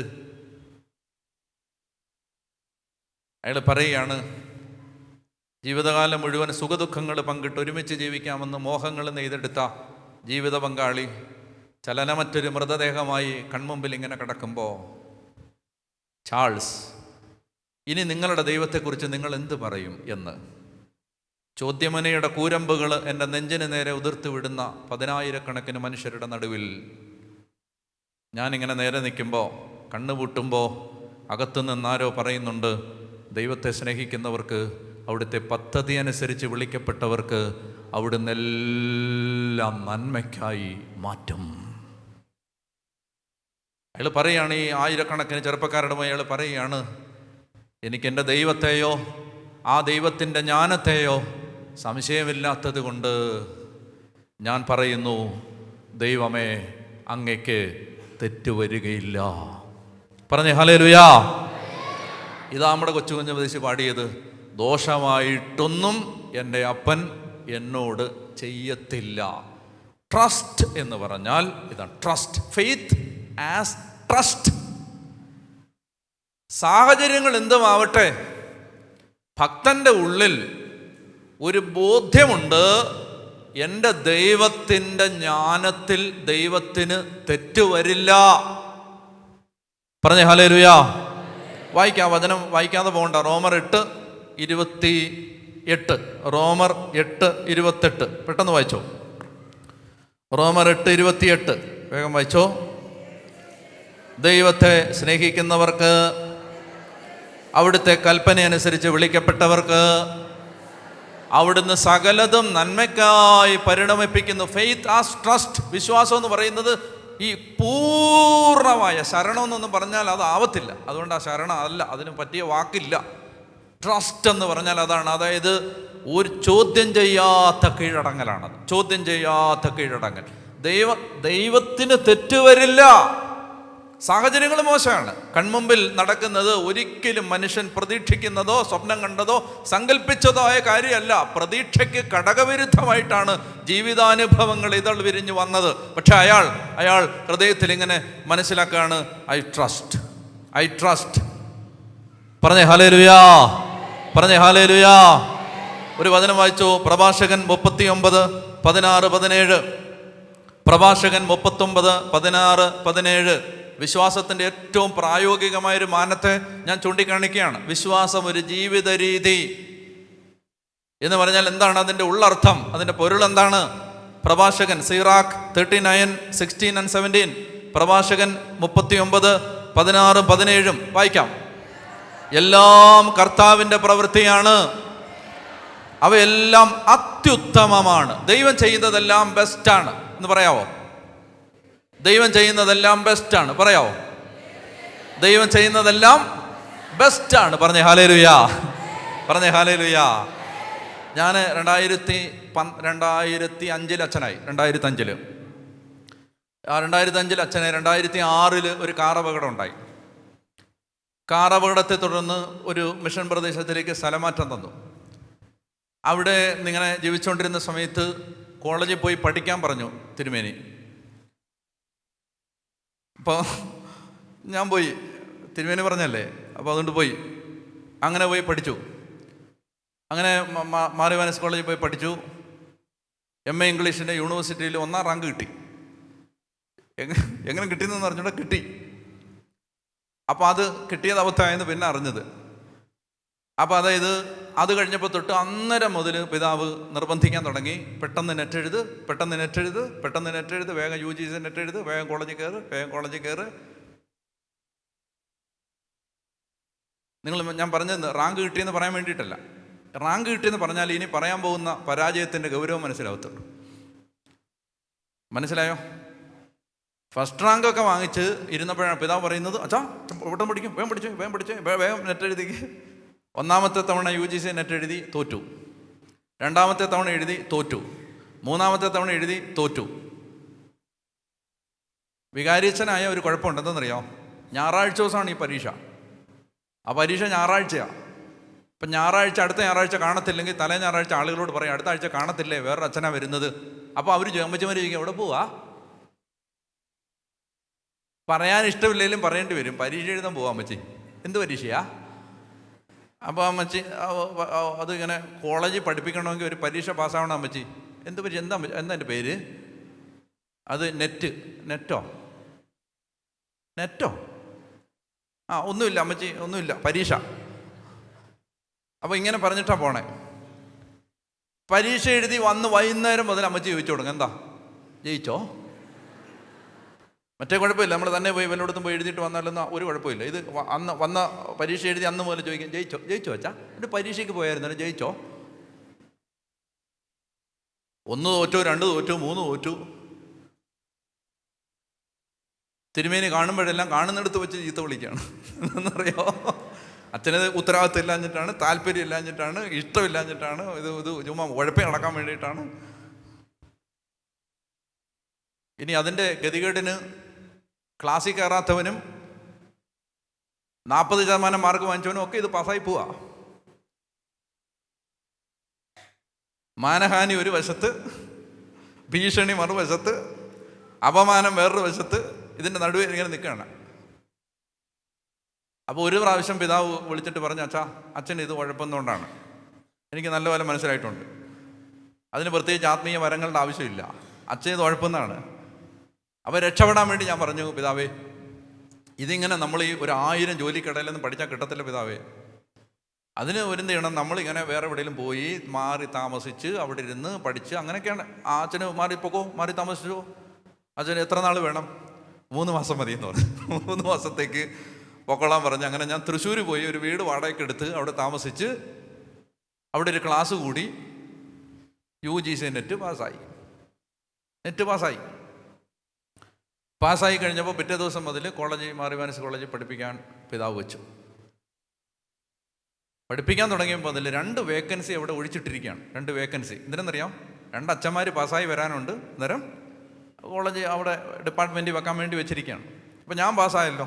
പിറ്റേ ദിവസം തന്നെ എന്നോട് പറഞ്ഞു, അച്ഛൻ പഠിപ്പിക്കാൻ കയറിക്കോ, ഈ യൂണിവേഴ്സിറ്റിയുടെ കുറച്ച് പ്രോസസ്സൊക്കെ തീരാനുണ്ട്, അപ്പോഴേക്കും അച്ഛൻ്റെ പോസ്റ്റ് ശരിയാവും, പഠിപ്പിക്കാൻ കയറിക്കോളാൻ പറഞ്ഞു. അങ്ങനെ പഠിപ്പിക്കാൻ കയറി. 4 വർഷം. അപ്പോൾ ആ നാളുകളിലൊക്കെ ദൈവം എനിക്ക് എൻ്റെ ഹൃദയത്തിൽ ബോധ്യം തരുന്നുണ്ട്. എന്താണ്? ഇതല്ല എൻ്റെ വഴി. എന്നോട് ദൈവം പറയുന്നുണ്ട്, ഇതല്ല എൻ്റെ വഴി. അതെനിക്ക് നേരത്തെ എനിക്കറിയായിരുന്നു, എന്നാലും പിന്നെ അതല്ല എൻ്റെ വഴി എന്നോട് പറയുന്നുണ്ട്. പക്ഷേ ഞാൻ ചെന്നിട്ട് പിതാവിനോട് ചോദിക്കുകയാണ്, പിതാവേ എന്നെ ഞാൻ സുവിശേഷം പ്രസംഗിക്കാൻ പോയിക്കോട്ടെ അങ്ങനെ. അപ്പോൾ എന്നെ ഓടിക്കും. പോയി കോളേജ് പഠിപ്പിച്ചപ്പോഴൊക്കെ അങ്ങനെ പറഞ്ഞിട്ട് ഇങ്ങനെ മുന്നോട്ട് പോകുന്ന കാലത്ത് ഈ പോസ്റ്റ് അവിടെ കിടക്കുകയാണ്. അപ്പോൾ ഇത് 1 കൊല്ലമൊക്കെ കഴിഞ്ഞപ്പോൾ പ്രിൻസിപ്പൽ അച്ഛൻ എൻ്റെ അടുത്ത് പറഞ്ഞു, ഡാനിലച്ചാ, അച്ഛനോട് എനിക്ക് സ്നേഹമാണ്, പക്ഷെ ഒരു കാര്യം പറയാതിരിക്കാൻ നിവൃത്തിയില്ല. അച്ഛൻ്റെ ഈ പോസ്റ്റ് അപ്രൂവൽ ആവണമെന്നൊരു താല്പര്യമില്ലേ? അച്ഛൻ ചുമ്മാ ഇങ്ങനെ നടന്നാൽ മതിയോ? അച്ഛൻ സുവിശേഷമൊക്കെ പ്രസംഗിക്കും, എനിക്കിഷ്ടമാണ്, കുഴപ്പമൊന്നുമില്ല. പക്ഷേ അപ്പോൾ അച്ഛൻ എൻ്റെ അടുത്ത് പറഞ്ഞു, അച്ഛാ, ഇത് നമുക്കും കൂടെ ഒരു താല്പര്യം വന്നാലേ ഇതൊക്കെ നടക്കത്തുള്ളൂ എന്ന് അദ്ദേഹം ഒരു ആത്മീയ ഉപദേശവും തന്നു. അതെനിക്ക് വല്ലാത്തൊരു വിഷമം ഉണ്ടാക്കി. കാരണം എല്ലാവരും എനിക്കൊരു താല്പര്യമില്ലെന്നാണ് പറയുന്നത്. അപ്പം ഞാനെന്ത് ചെയ്തേരം, പിറ്റേ ദിവസം മുതൽ ഞാൻ ഇതിനു വേണ്ടി അങ്ങ് ഇറങ്ങി. എന്താണ്? എങ്ങനെയെങ്കിലും ഈ കുന്തമൊന്ന് അപ്രൂവ് ആയിട്ടേ ഉള്ളൂ, അതിനുവേണ്ടി ഞാൻ ഇറങ്ങി. അപ്പോൾ എന്നെ സന്തോഷിപ്പിച്ചുകൊണ്ട് ഞാനൊരു വാർത്ത തിരിച്ചറിഞ്ഞു, ഇതിൻ്റെ എല്ലാ കാര്യങ്ങളും ഓക്കെ ആയിട്ടിരിക്കുകയാണ്. ഇതിനൊന്നും തടസ്സമൊന്നുമില്ല, എല്ലാം ലീഗലി ഓക്കെയാണ്. ഇനി ഇതിന് ഉത്തരവാദിത്തപ്പെട്ട ഒരു ഉദ്യോഗസ്ഥൻ ഒപ്പിട്ടാൽ മതി. ആ ഉദ്യോഗസ്ഥനാണെങ്കിൽ മലങ്കരക്കാരനുമാണ്. അപ്പോൾ ഇനി എൻ്റെ മുമ്പിൽ ഒരു തടസ്സമില്ല. അപ്പോൾ ഞാൻ പിതാവിനോട് പറഞ്ഞു, പിതാവേ അദ്ദേഹം ഒപ്പിട്ടാൽ മതി. പിതാവ് പറഞ്ഞു, കൊച്ചു പിതാവ് പറഞ്ഞു, എല്ലാവരും പറഞ്ഞു, അദ്ദേഹവും റെഡിയാണ്. പിന്നെ അതിനെന്ത്, ഇപ്പോൾ ഒപ്പിട്ടേക്കാം. പക്ഷേ എപ്പോൾ ഒപ്പിടാൻ പേന എടുക്കുന്ന അന്നേരം അദ്ദേഹത്തിന് വയറിൻ്റെ ഈ ഭാഗത്തൊരു വേദന വരും. അന്നേരം അദ്ദേഹം പറയാം, എന്നാൽ ബാത്റൂമിലേക്ക് പോയിട്ട് വന്ന് ഒപ്പിടാം. മനസ്സിലാവുന്നുണ്ടോ? ഇത് നടക്കത്തില്ല. 1 കൊല്ലമായി, 2 കൊല്ലമായി, 3 കൊല്ലമായി, 4 കൊല്ലമായി. പേന എടുക്കുമ്പോൾ തൊട്ട് എവിടെയെങ്കിലും ഒരു വേദന വരും. അപ്പോൾ ഒപ്പിടാൻ പറ്റത്തില്ല. ഞാൻ എക്സാജറേറ്റ് ചെയ്ത് പറയല്ല, വെറുതെ ഒരു പോസ്റ്റ് കിടക്കുകയാണ്, അത് ഒപ്പിട്ട് പിറ്റേ ദിവസം മുതൽ കാര്യങ്ങൾ ഓക്കെ ആവേണ്ടതാണ്. പക്ഷെ നടക്കത്തില്ല.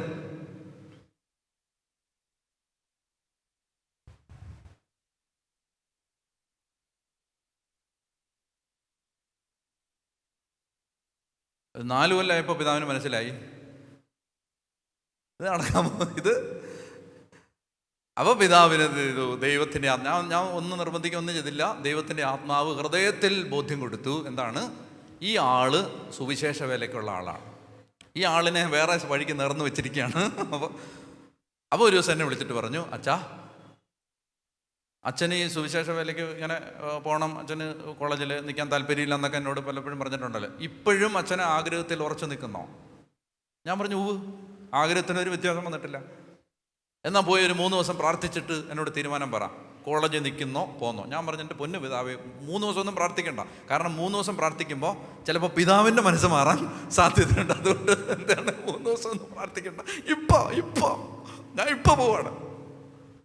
ഞാൻ അവിടെ മുട്ടുകുത്തി, എന്നെ അതേ ആശീർവദിച്ചു. വൈകുന്നേരം ഞാൻ ഹോസ്റ്റലിൽ സാധനം എടുത്ത് പോയി, വൈകുന്നേരം തന്നെ. കാരണം എന്താ അറിയാമോ, ഇനി നാളെ ആയ ചിലപ്പോൾ വേണ്ടെന്ന് അങ്ങനെ പറഞ്ഞാലോ എന്ന് ഓർത്തിട്ട്.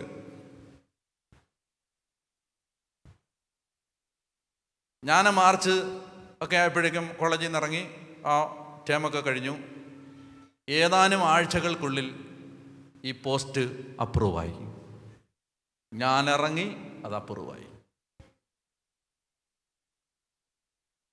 നിങ്ങൾക്ക് മനസ്സിലാവുന്നുണ്ടോ? ദൈവത്തിൻ്റെ പ്രവൃത്തികൾ ബെസ്റ്റാണ്, ബെസ്റ്റ്. അന്ന് അദ്ദേഹം അറിയാതെങ്ങാനും പേന എടുത്ത് ഈ വയറുവേദനക്കിടയിൽ ഒപ്പിട്ടായിരുന്നെങ്കിൽ ജന്മത്ത് ഈ സുവിശേഷം പറഞ്ഞ് ഇങ്ങനെ നടക്കാൻ എന്നെ കൊണ്ട് പറ്റത്തില്ലായിരുന്നു. ദൈവത്തിൻ്റെ പ്രവൃത്തികൾ അത്യുത്തമമാണ്, ബെസ്റ്റ്. പറഞ്ഞേ ഹല്ലേലൂയാ. ദൈവത്തിൻ്റെ പ്രവൃത്തികൾ അത്യുത്തമം. വായിക്കേ, പ്രഭാഷകൻ 39:16. എല്ലാം ദൈവത്തിൻ്റെ പ്രവൃത്തിയാണ്. അവയെല്ലാം അത്യുത്തമമാണ്. അവിടുന്ന് കൽപ്പിക്കുന്നതൊക്കെയും അവിടുത്തെ നാമത്തിൽ നിർവഹിക്കപ്പെടും. ഇതെന്ത്, എന്തുകൊണ്ട് എന്നിങ്ങനെ ആർക്കും ചോദിക്കാൻ സാധിക്കില്ല. യഥാകാലം എല്ലാം വെളിവാകും. കണ്ടോ, പച്ചക്ക് എഴുതി വെച്ചിരിക്കുകയാണ്. എല്ലാം ദൈവത്തിൻ്റെ പ്രവൃത്തിയാണ്. അത് അത്യുത്തമമാണ്. ദൈവത്തിൻ്റെ പ്രവൃത്തികൾ ബെസ്റ്റാണ്, ബെസ്റ്റ്. അതുകൊണ്ട് അവിടുന്ന് കൽപ്പിക്കുന്നതാണ് അവിടുത്തെ നാമത്തിൽ നിർവഹിക്കപ്പെടുന്നത്. ഇതെന്തുകൊണ്ട് എന്നിങ്ങനെ ആർക്കും ചോദിക്കാൻ സാധിക്കില്ല. യഥാകാലം എല്ലാം വെളിവാകും. വിശ്വാസത്തോടൊക്കെ പറയൂ ഹല്ലേലൂയാ. പറഞ്ഞേ ഹല്ലേലൂയാ, പറഞ്ഞേ ഹല്ലേലൂയാ. അപ്പൊ ഞാൻ പറഞ്ഞു വരുന്നത്, വിശ്വാസം എന്ന് പറയുന്നത് unshakeable confidence, unshakeable confidence in what ever God does. ദൈവം ചെയ്യുന്ന എല്ലാ കാര്യത്തിലും ഉള്ള കുലുങ്ങാത്ത ഇളകാത്ത ഉറപ്പ്. ദൈവം തെറ്റുകയില്ല, ദൈവം മോശമായിട്ടൊന്നും ചെയ്യില്ല, ദൈവത്തിന് തെറ്റുപറ്റില്ല, ദൈവം ദോഷം ചെയ്യില്ല. ദൈവത്തിൻ്റെ ജ്ഞാനത്തിൽ എനിക്ക് കുറ്റവും ദോഷവും തകർച്ചയും വരുന്നത് ദൈവം ചെയ്യില്ല. ദൈവം ചെയ്യുന്നതെല്ലാം ബെസ്റ്റായിരിക്കും, ബെസ്റ്റ്. പറഞ്ഞേ ഹല്ലേലൂയാ. ഇങ്ങനെ God is in his thrown and everything is well with the world. ദൈവം തന്റെ സിംഹാസനത്തിൽ ആരൂഢനായിരിക്കുന്നു. ലോകത്ത് നടക്കുന്നതെല്ലാം ശുഭമാണ്, ശുഭം. പറഞ്ഞേ ഹല്ലേലൂയാ.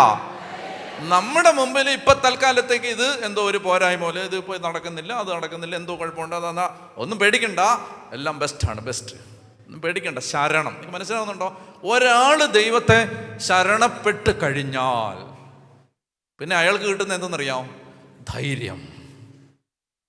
തോൽപ്പിക്കാൻ പറ്റത്തില്ല. പിന്നെ കൂരമ്പുകൾക്ക്, ഒളിയമ്പുകൾക്ക്, ഊമക്കത്തുകൾക്ക്, ആക്ഷേപങ്ങൾക്ക്, അപവാദങ്ങൾക്ക്, അപമാനങ്ങൾക്ക് ഒരു മനുഷ്യനെ തൊടാൻ പറ്റില്ല. God is in his throne. അതാണ് ഞാൻ പറഞ്ഞത്. 3 വാക്കുകൾ ഞാൻ വിയന്നയിൽ ധ്യാനിപ്പിച്ചിട്ട് പുറത്തിറങ്ങുമ്പോൾ ഒരു സ്ത്രീ ഓടി വന്നിട്ട് പറഞ്ഞു, സാക്ഷ്യം പറയാൻ സമ്മതിക്കത്തില്ലെന്നറിയാം, പക്ഷേ സാക്ഷ്യം പറഞ്ഞാൽ പറ്റത്തുള്ളൂ എന്ന് പറഞ്ഞു. സാക്ഷ്യം പറഞ്ഞാൽ പറ്റത്തുള്ളെന്ന് പറഞ്ഞു. ഇതെന്തൊരു ജീവി എന്ന് ഞാൻ ഓർത്തു. എന്നിട്ട് ഞാൻ മൈക്ക് കൊടുത്തപ്പോൾ എന്നോട് പറഞ്ഞു, അച്ഛൻ പറഞ്ഞ 3 വാക്കുകളാണ് എന്നെ ജീവിക്കാൻ ഇന്ന് സഹായിക്കും. ഞാൻ ഒരു മുഴം കയറിൽ തൂങ്ങിയാടാത്തതിൻ്റെ കാരണം 3 വാക്കുകളാണ്. എന്നിട്ട് ആ സ്ത്രീ ഉറക്കെ പറഞ്ഞു, സർവാധിപൻ, സർവശക്തൻ, അത്യുന്നതൻ. സർവാധിപൻ, സർവശക്തൻ, അത്യുന്നതൻ. God is in his throne. സർവാധിപൻ, സർവശക്തൻ, അത്യുന്നതൻ. ദൈവം ഉയരത്തിൽ സിംഹാസനാരൂഢനായിരിക്കുമ്പോൾ പേടിക്കേണ്ട കാര്യമില്ല. പറഞ്ഞേ ഹല്ലേലൂയാ, പറഞ്ഞേ ഹല്ലേലൂയാ. അപ്പോൾ അതുകൊണ്ട് വേഗം വായിക്കാം. സങ്കീർത്തനങ്ങൾ 125:1. സങ്കീർത്തനങ്ങൾ 125:1. വായിച്ചോ, കിട്ടിയവരെ ഉറക്കെ വായിച്ചോ. Psalms 125:1. സങ്കീർത്തനങ്ങൾ 125:1. കർത്താവിൽ ആശ്രയിക്കുന്നവൻ അചഞ്ചലമായി എന്നേക്കും നിലകൊള്ളുന്ന സിയോൻ പർവ്വതം പോലെയാണ്. കണ്ടോ, കർത്താവിനെ ആശ്രയിക്കുന്നവൻ, ട്രസ്റ്റ്. ഇതാണ് വിശ്വാസം. കർത്താവിനെ ആശ്രയിക്കുന്നവൻ അചഞ്ചലമായി എന്ന് പറഞ്ഞാൽ അൺഷേക്കബിൾ, ഷെയ്ക്ക് ചെയ്യാതെ, ഇളകാതെ, കുലുങ്ങാതെ, പതറാതെ നിൽക്കുന്ന സിയോൻ പർവ്വതം പോലെയാണ്. കർത്താവിനെ ആശ്രയിക്കുന്നവൻ അചഞ്ചലമായി എന്നേക്കും നിലകൊള്ളുന്ന സിയോൻ പർവ്വതം പോലെയാണ്. പറഞ്ഞേ ഹല്ലേലൂയാ. സങ്കീർത്തനങ്ങൾ 37.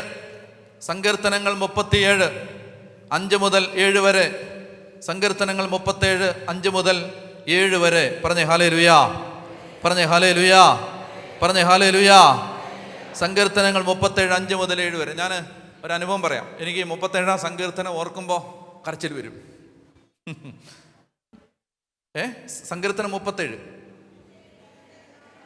അല്ല, നിൽക്കും വായിക്കാൻ വരട്ടെ, ഞാൻ പറയാം. ഇത് കാണുമ്പോൾ തന്നെ എനിക്ക് കരച്ചിൽ വരും. എന്താ കാര്യം എന്നറിയാമോ? ഒരു സംഭവമുണ്ട് ഈ 37 സങ്കീർത്തനമായിട്ട് ബന്ധപ്പെട്ട്. എനിക്ക് ഭയങ്കര ആഗ്രഹമാണ്. എന്താണ്? ഇങ്ങനെ ജനത്തെ വചനം പഠിപ്പിക്കണം, സുവിശേഷം പറയണം, ധ്യാനം നടത്തണം. അപ്പോൾ അതിന് അനുകൂലമായ സാഹചര്യങ്ങൾ ആദ്യ നാളുകളിൽ ഉണ്ടായിരുന്നില്ല. സ്ഥലമൊന്നുമില്ലല്ലോ. അപ്പോൾ എവിടെങ്കിലും ഏതെങ്കിലും ഒരു സ്ഥലം വാടകയ്ക്കെടുത്ത് അവിടെയാണ്. അപ്പം ഞാൻ എന്ത് ചെയ്തു? എനിക്ക് ലഭ്യമായിരുന്ന സംവിധാനങ്ങൾ ഉപയോഗിച്ച് ഇങ്ങനെ അത്യാവശ്യം കുറേ ആളുകളെ അറിയിച്ചു, ഇങ്ങനെ ഒരു താമസിച്ചുള്ള ധ്യാനമുണ്ട്, നിങ്ങൾക്ക് വരാം. അപ്പോൾ കുറേ ആളുകൾ വന്നു. കുറേ എന്ന് പറഞ്ഞാൽ 100 കണക്കിന് ആളുകൾ വന്നു. അങ്ങനെ എല്ലാവരും കൂടെ വന്നപ്പോൾ ഞാനൊരു സ്ഥലം ബുക്ക് ചെയ്ത് അവിടെ 5 ദിവസത്തെ ധ്യാനം നടത്താൻ വേണ്ടി താമസ സൗകര്യം എല്ലാം ബുക്ക് ചെയ്ത് എല്ലാം റെഡിയാക്കി വെച്ചിട്ട് ധ്യാനം നടത്താൻ വേണ്ടി ഇങ്ങനെ. അപ്പോൾ അന്ന് ഇങ്ങനെ ഒത്തിരി പേര് സഹായിക്കാനൊന്നുമില്ല, ചുരുക്കം പേരേ ഉള്ളൂ. അപ്പോൾ ഈ പോൾസൺ ബ്രദറും ഞാനും കൊച്ചന്മാരെ കണ്ടപ്പോൾ അവർ പഴയ കാലമൊക്കെ ഓർത്ത് പറഞ്ഞായിരുന്നു. അവർ ഷട്ടിൽ കളിക്കാൻ വരുമ്പോൾ ഞാനും പോൾസൺ ബ്രദറുടെ വൈകുന്നേരം ഈ ബോക്സും തൂക്കി പോകുന്ന കാണാവും. അവർക്ക് ഒരു സെമിനാരിൽ നിന്ന് കളിക്കാൻ വരുന്ന സമയത്ത് കോളേജിൻ്റെ ഹോസ്റ്റലിൽ നിന്ന് ബോക്സും തൂക്കി ഞങ്ങൾ വൈകുന്നേരം പോകുന്ന കാണാം. ഈ സുവിശേഷം പറയാൻ പോകുന്ന ഈ മറ്റേ ഇതുപോലത്തെ ഇത്രയും വലിപ്പമുള്ള സാധനം, ഇതേ സാധനം ഇത് തന്നെ, ഇതുപോലെ 2 എണ്ണം മിക്സർ, മൈക്ക് ഇതെല്ലാം പൊക്കി തൊളയെ വെച്ചുകൊണ്ട് വണ്ടിക്കകത്ത് വെച്ച് ചുമന്ന് കയറ്റി അവിടെ കൊണ്ടുപോയി ഇറക്കി. കാരണം മിഷൻ പ്രദേശങ്ങളിലൊന്നും ഇതുപോലെ മൈക്കും നല്ലതൊന്നും ഇല്ല, പലയിടത്തും മൈക്കും ഇല്ല. അപ്പോൾ അതുകൊണ്ട് ഞങ്ങൾ ഇതെല്ലാം കൊണ്ടുവച്ചിട്ടാണ് അവരോട് സുവിശേഷം പ്രസംഗിക്കുന്നത്. എന്നിട്ട് രാത്രി ഇതെല്ലാം അഴിച്ച് തിരിച്ച് ഇറക്കി ചുമന്നുകൊണ്ട് വരും. വേറെ ആരും ഇല്ല, ഞങ്ങൾ 2 പേരേ ഉള്ളൂ. ഞങ്ങൾ 2 പേരും, വിക്രമാദിത്യനും വേതാളവും 2 പേരേ ഉള്ളൂ. അപ്പോൾ അങ്ങനെ എന്ത് ചെയ്തു, പിന്നെ ഇതെല്ലാം കൂടെ തലേന്ന് ചുമന്ന് എല്ലാം ഫിറ്റ് ചെയ്ത് ആളുകളൊക്കെ വരാൻ വേണ്ടി ഇങ്ങനെ കാത്തിരിക്കുകയാണ്. അന്നേരമാണ് ആ ബുക്ക് ചെയ്ത സ്ഥലത്തിൻ്റെ ഉടമസ്ഥൻ പറയുകയാണ്, നാളെ വേറെ ഒരു വലിയ ഒരു VIP പ്രോഗ്രാം ഇവിടെ വന്നിരിക്കുകയാണ്, അതുകൊണ്ട് നാളെ പറ്റില്ല, മറ്റന്നാൾ മുതലേ പറ്റത്തുള്ളൂ.